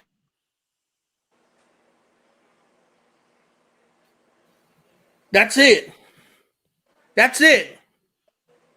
A girl killed her daddy in Vietnam because her daddy was working with the U.S. Wow. How did she know as a child what treason looked like? So y'all was speaking about the music and the language of the music. That is one of the greatest tools of insurrection. The arts and the sciences are ways to motivate. Why you think when them beasts go to them concerts, they come out them concerts and they tear all the stuff up? It's there. You know, it's there and it's pushed at a certain type of octave and tone to elicit that kind of behavior. You know, you go somewhere, that crunk music come on, everybody start fighting, start shooting. It's something about that drum that push you a certain kind of way. So what if you had that drum tone and that drum tone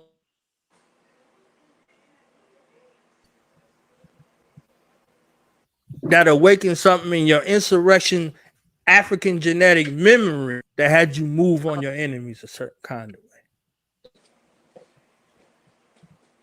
Because they'll tell you all day what we ain't ready for, and we can't do this and that and this and that, and never give you an address, a telephone number, an email address, a Facebook, a social media, of nothing where you can go for preparation. They'll just tell you what you ain't ready to do. You understand what I'm saying? I do. And I this is do. part I of love the it. subject, the psychology. So these engagements in regards to how these things have been planned out, and y'all were talking about the firecrackers earlier. Just being African in the Americas, we have a certain subset of transgenerational trauma. And this trauma is exacerbated by helicopters, by gunfire, by sirens. My son was 2. I said, "What's that siren?" "Oh, that's the firefighter." I said, "What's that siren?" "Oh, that's the ambulance." "Oh, what's that siren?" "Oh, that's the police." At 2 years old. You see what I'm saying? Crazy. So the type of conditioning that comes along with our condition is pre-existing and it's there through and through.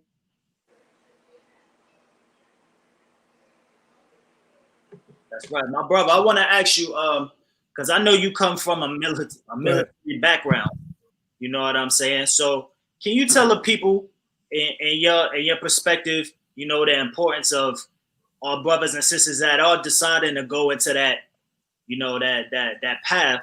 How important it is to really utilize that and come back and think like you and act and move like you did.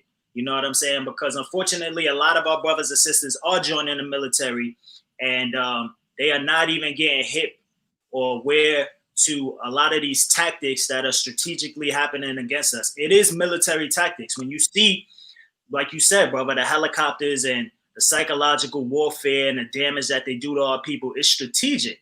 You know, these are things that the military, the United States military, has done to other nations and other countries just to lower their energy down so that when they actually swoop in, they kill them all a lot easier. You know what I'm saying? So you coming from that background, seeing the strategy and all of that, and then coming to use that and teach your people, I think is very important, brother. What do you think about that? What can you speak on when it comes to that as far as this warfare that's being waged against us?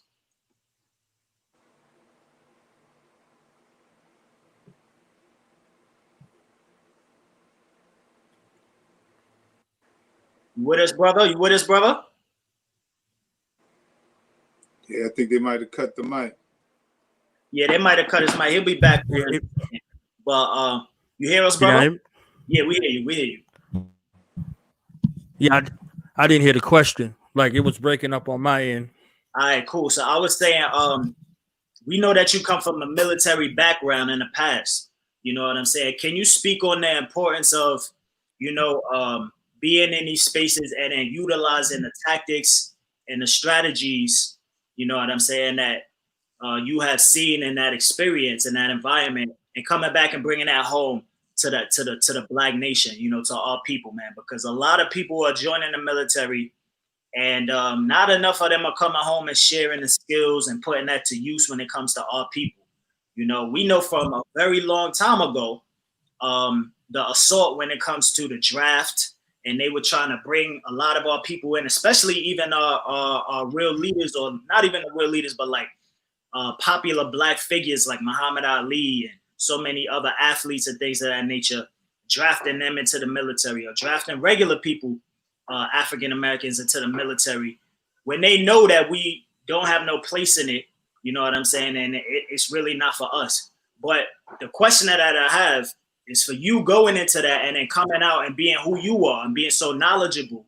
Can you speak to the importance of that, of, our brothers and sisters that join, why they should come back and utilize that? Because we see what's happening right now with our people is strategic. It's military strategies that's happening with us. When we talk about the protests that's happening right now, the way the police are standing to guide it and to make sure it's not going in certain directions, or even when we talk about the helicopters that you spoke of with the psychological damage, it's all strategic. And they have done this to a lot of other nations. The United States has done this to a lot of other nations so that they could swoop in and come in. And not a lot of our people are recognizing that these are military strategies that are happening right here in Bed-Stuy, right here in everywhere, in all the Black communities. The police is really an army, so could you speak on that, brother? Most definitely. There's a double mind on the psychology of fighting for this country. Black people have fought in every war, whether we ever been citizens or not. It's my perspective that we have never been.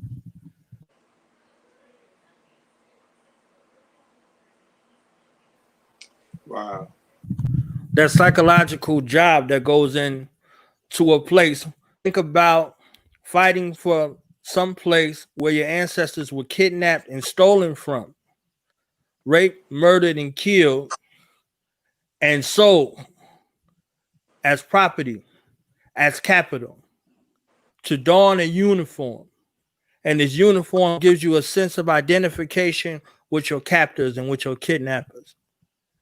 And to fight in a military force where they wouldn't weapon. They wouldn't even give you a weapon. They would give you shovels to dig trenches. And you without a weapon versus your enemy with a weapon, you were able to overtake your enemies and move under direct fire and take out of your enemies without a weapon. And oftentimes taking their weapon from them and killing them with their weapon. Look at the kind of mind that you have to have in regards to self-preservation, but self-preservation to a blind to where you still couldn't see yourself.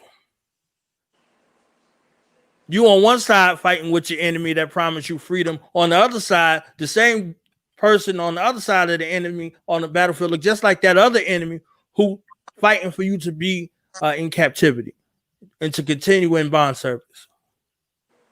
So just like when they fought the British, just like when they fought all of these other wars that were fought on this soil and then branched out to other places for world domination, you see a black face in a white space.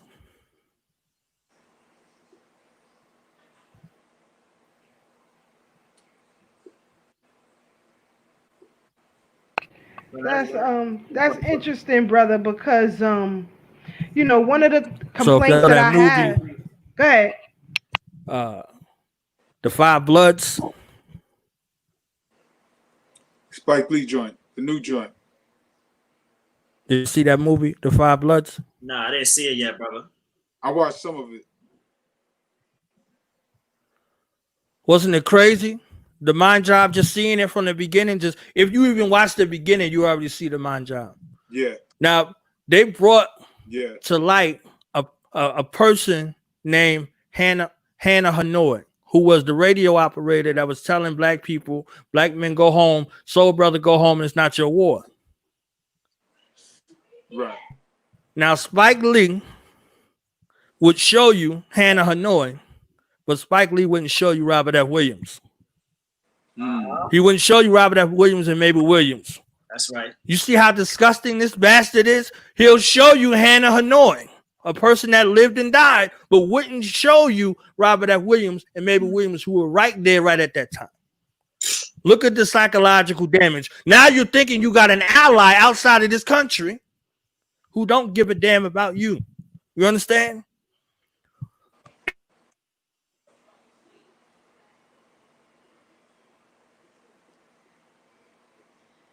Yeah, you froze up again, brother.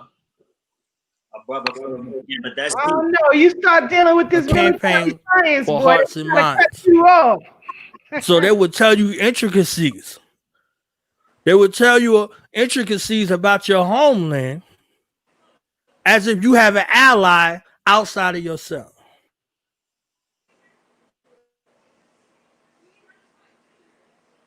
a brother gonna tell get you. the internet together. I tell you, boy, when you start dealing with military science, boy, Brother they're Tack, like, oh, Yeah, you they- can't let them know about that now. You can't tell them black folks about that stuff now. yo, You know, brother, because that's one of the problems that I have with our brothers and sisters who go into the U.S. military and come out and do not organize with our people once they get home or once they come home from that service, or at least teach, because we are missing a protective mechanism in our community. And that's one of the reasons why you can have race soldiers come in and murder us at will.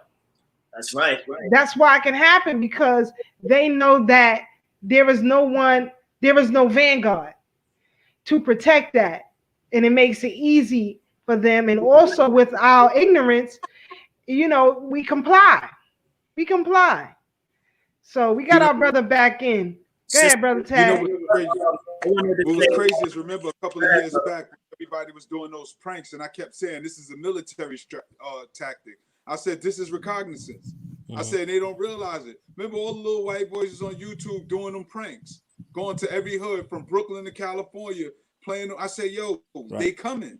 And now, mind you, this is prior to full-blown gentrification, and we see what that turned into. That turned into a different level of aggression, you know, physical aggression, with folks getting into it with the pilgrims in the communities, you know. And again, our folks were sleeping, because when we saying, yo, they coming, people like, yo, you bugging, you acting paranoid. Like, yo, you don't recognize this as a war tactic because you don't understand war. But go ahead, Knowledge Born.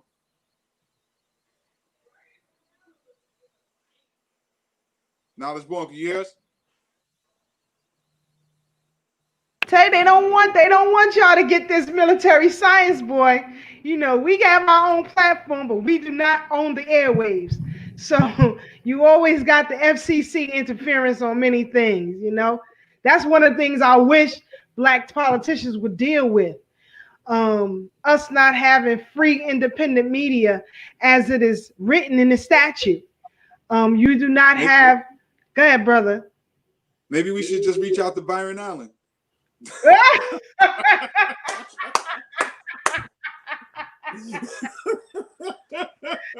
Oh, goodness. He had y'all hook, line, and sinker, boy, with that one. I'll tell you, boy. But it's serious, though. When it comes to military science, this is some information that they don't want you to have.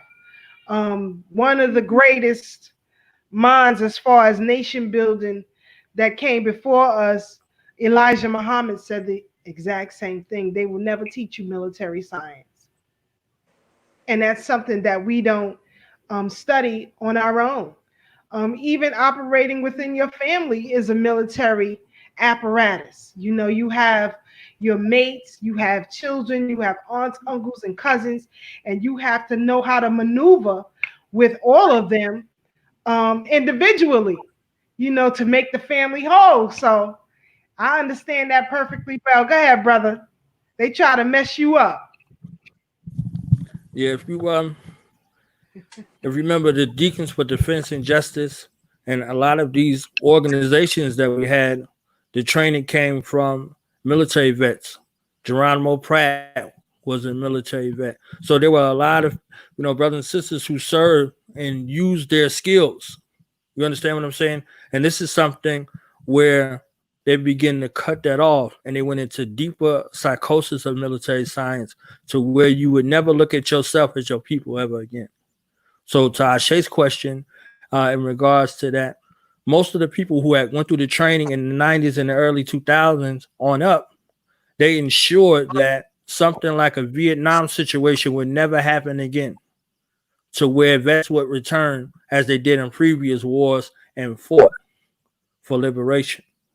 So the psychological programming that they undergo now is very, very intense, to where they are coupled up with our enemies from all over the world, and they become bands of brothers and bands of sisters of one another. So that psychosis comes deep. So for the family who might be thinking, okay, I'm gonna put my children in the military. You understand what I'm saying? If you don't have a plan in place, you will lose your child. Your child will come home and kick in your door and blow your brains out. Wow, right. That's because that psychological, that type of allegiance is there. That's necessary. You can't become a police unless you agree that if you saw a car over the median and excess, it was your mama in the car, you'll lock up your mama. You can't become police if you ain't ready to go that far. They will peer you out. But on the other hand, if it's a mayor or a senator or a governor, you're supposed to let them go. So what's more important? It shows you where your allegiance lies. It's in your tactical training. So you would do your mother in, your brother in, your sister. If you do your mother, your brother, your sister in, nobody else on the streets got a chance. You see what I'm saying? So if we're not looking at that from that kind of face, and you hear Muhammad Ali come in the midst of all of that and said, the Viet Cong ain't my enemy, you my enemy. You understand? This changes the psychological dynamic of the world and how the world sees African people. Not that we got any friends, because, Baba John Henry Clark warned us. And daily, we still see daily in 2020, we have to remind African people that we have no friends.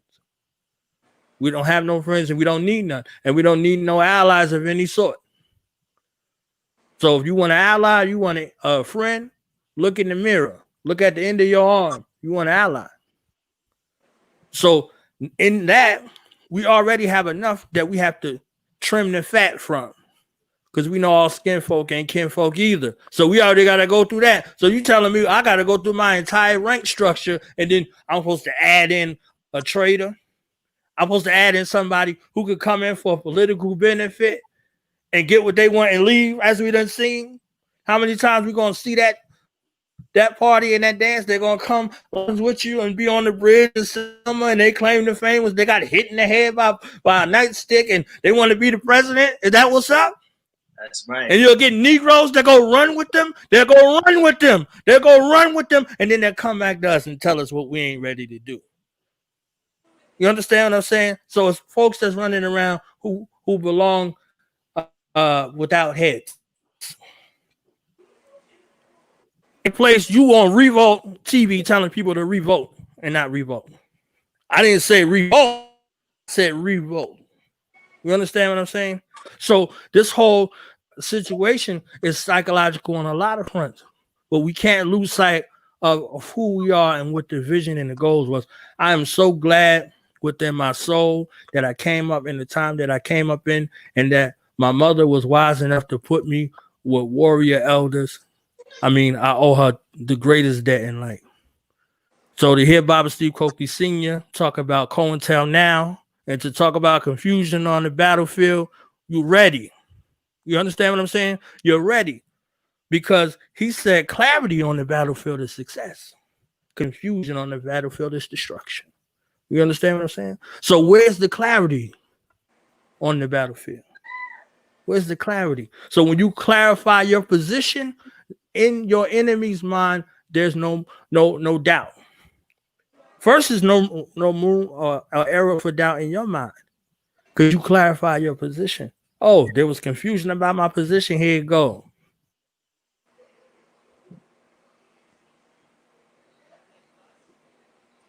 That's right. That's right. Well, I can't punch somebody in the face and then say, I ain't mean it like that. You understand what I'm saying? I ain't mean it like that.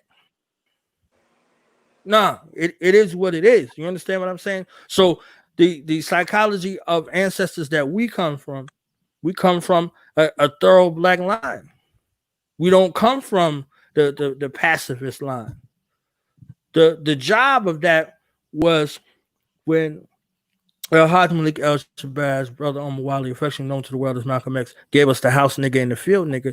He didn't break down the psychology. He was showing you the patterns of behavior along with what that psychology exude. But militaristically, if you were in the house, we sent you in the house to do counter surveillance. If you told something, we told you what to tell for counter surveillance. You stayed. When we left, you were told to stay. Now look at our families and look at the rigidness and the strictness and the disciplines that were in our families. This is why they had to break up our families. This is why they had to destroy our families from the inside out. We were making families ever since we got the hells in North America. Your family was whoever showed up at your doorstep. This is why we told the babies, hey, the stork brought you here. Because many of us have the children. The survivability of a child was like 14, 15 years old. How old was Tamir Rice? He would be 18 today. You see what I'm saying? So they gunned him down without a thought. So a child would show up, or children would show up to our doorsteps of our ancestors, and we would welcome them in as family. So this was our family, whoever showed up at our doorstep, because the ones that came out of the wombs were not guaranteed to stay with us. So we had a whole blended family type of situation. It really was a village to raise a child. You see what I'm saying? So through this social experiment, you didn't even get a chance to raise your own children. So now we talk about a perspective of unification. We have to unify around core principles and a common enemy. that's right. This is where you separate those who want liberation and who don't. It takes discipline. It takes sacrifice. It's a long game, not a short game. And there's no instant gratification, and there's no self-grandizement. And anybody that they brought to us has some kind of scheme, some kind of scam, some kind of hustle. They can get us to stand while they kneel, and you run with it. They can get us to millions of people to stand, and they kneel, and they're supposed to be unemployed. And where they getting this money from? We ain't paying attention to none of that. All I gotta do is pick out my hair, take them braids out my hair, and comb my hair out with afro. Develop one of them Huey P. Newton accents. You supposed to believe me now? You supposed to believe me? I was running around the country, feeling the burn, and I'm supposed to come back to you and tell you all you're supposed to do is open up a black bank account. I'm supposed to believe you. I had some RBG shoelaces with unks on the end. I'm supposed to believe you now. Hotep, my brother. This is all we require. You understand what I'm saying? This is all we require. Oh, I got some veggie sticks for you, blah, blah, blah. They alkaline. This is all we require. No looking to your politics. You understand what I'm saying? No look into your politics, no look into your lifestyle, no background check, no vetting process, no torture. That's the last thing I'm gonna talk about. You ain't fit to lead no African people nowhere if you ain't been through no torture ceremony. No, in no capacity. And none. For the king to assume the throne, and there was a test. There was a test. How you gonna lead somebody you ain't been through nothing? Ain't been through nothing. That's true. No initiation, no nothing. You ain't been through nothing. You hurting some people's feelings right now, brother. You hurting some people's feelings right now. They in the closet with their unks and their dashikis and they pissed off right now. Who's really inside of you? Look, all we got to do is vote for Bernie Sanders. That's it. Vote for Bernie Sanders.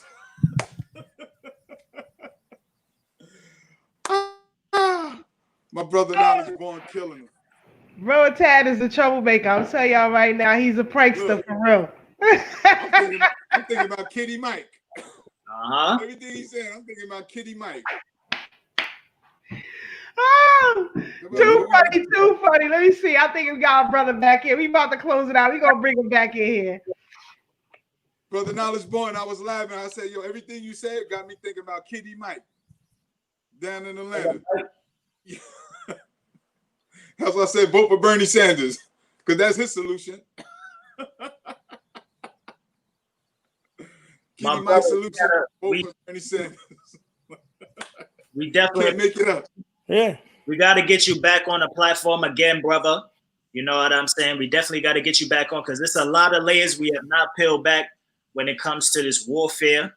You know, it's a lot of layers. It's the physical, it's the psychological, and we definitely want to pick your brain some more. But you know, you family up here, so we definitely going to do a part 2 to this where we can really get you on nonstop, guns out, and, you know, we're going to reconvene on this because we have run out of time. But we definitely want to give you some more time to say some closing statements, lead the people with a message, and let the people know how we can support you.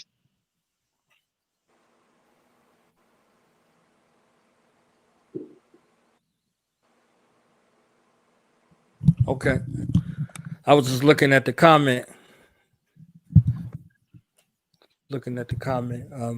I'm definitely thankful to be here with my family, where African warriors are. It's very rare I get opportunities to come and speak, and I'm pretty sure y'all can figure out why. You understand what I'm saying? My politics are for African liberation, for African liberators, for the warriors amongst us, and not for the faint of heart. You know, cowards, suckers, rats, and their advocates, along with those who live egregious death styles, are enemies to me. So those who support that, those who promote that, those who are right with it, those who have nothing to say, they're all my enemies. So that's how that goes in regards to that type of position. So I'm thankful just for the chance to come be with African warriors who politics I don't have to. I can find me on Duo. Y'all could go to my website, www.dunoknowledgeradio.com. Y'all can follow on Instagram at KnowledgeBorn 357. No, at KnowledgeBorn Allah 357 on Instagram and on Twitter at KnowledgeBorn15. We support movements out here. We feeding you 5 days a week. We're doing a whole lot of things other than running our yap, you know. And if you're an African that has a business, talent, skills that's good for African people, and you want to showcase your talents, you could reach out to any of those platforms and schedule an interview, and we'll love to have you. We're back on 24/8, 366.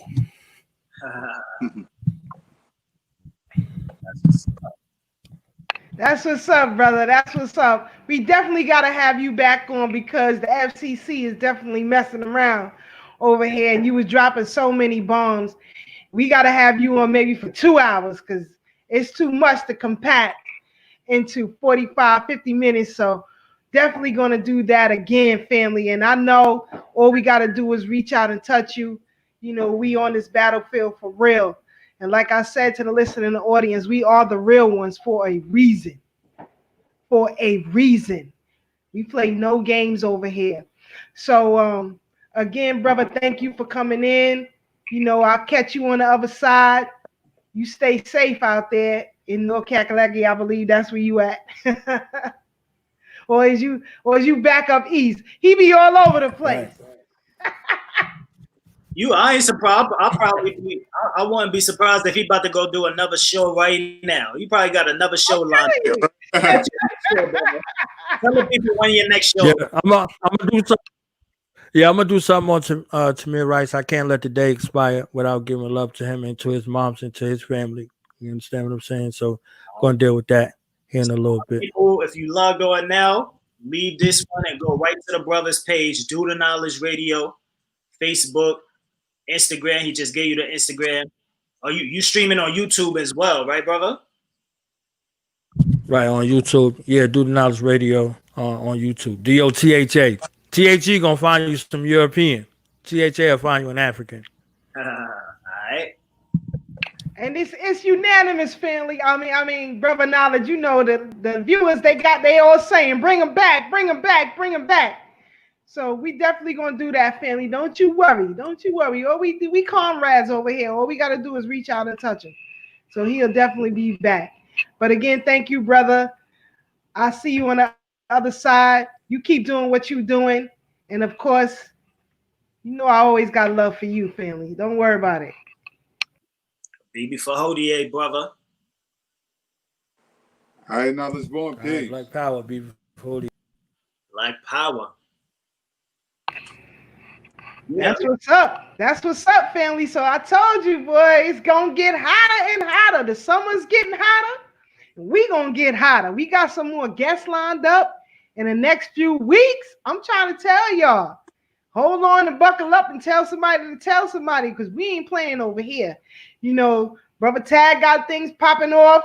Ashe got things popping off. I got things popping off. You don't know where you're going to see us. Trust me and believe. I might be in Philly in the next few weeks or whatever, but I don't know. I'll let y'all know about that. I keep moving around, so they'll never catch me. Brother Tag, Brother Ashe.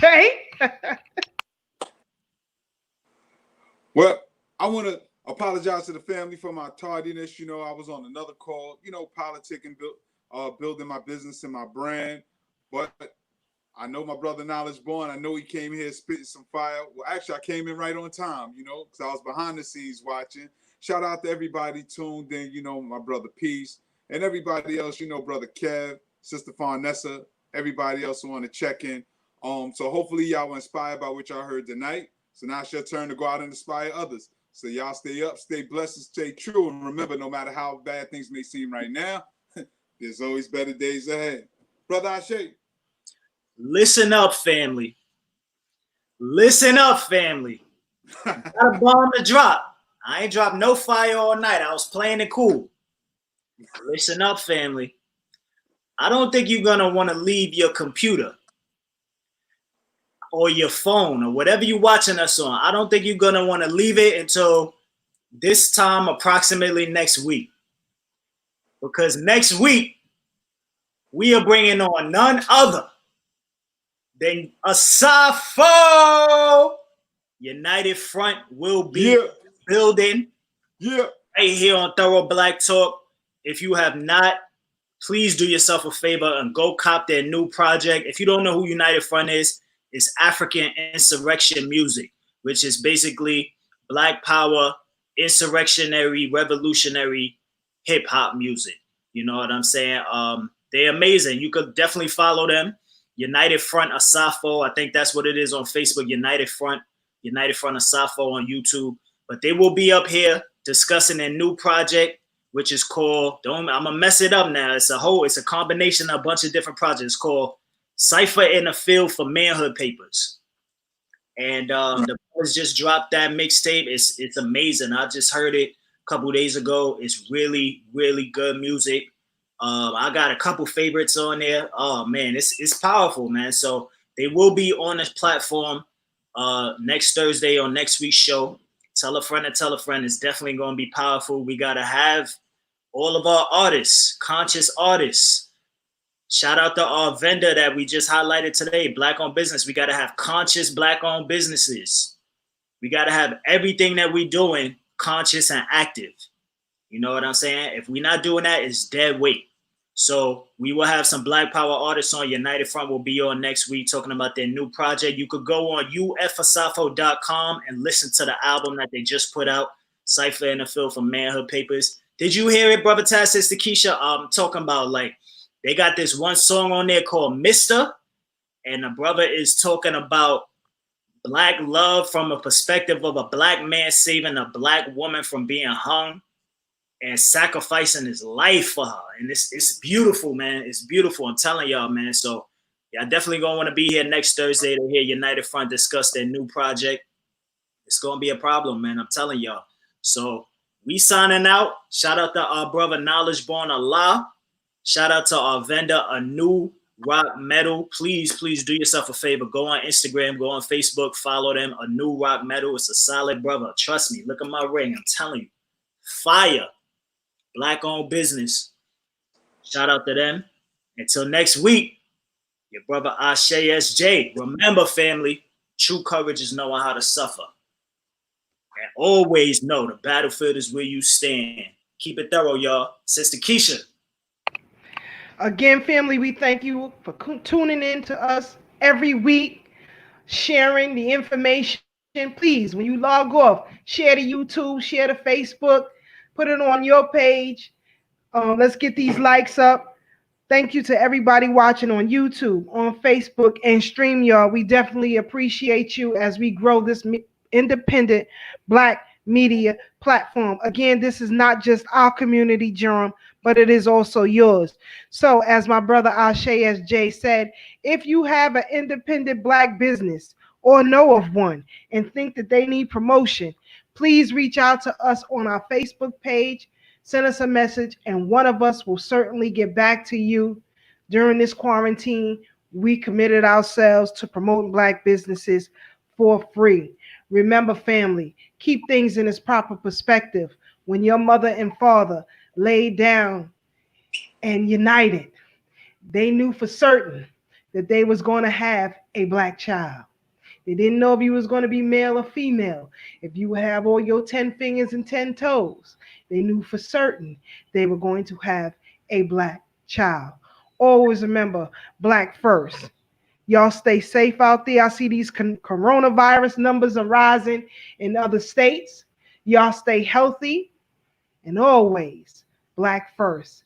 We out of here, y'all.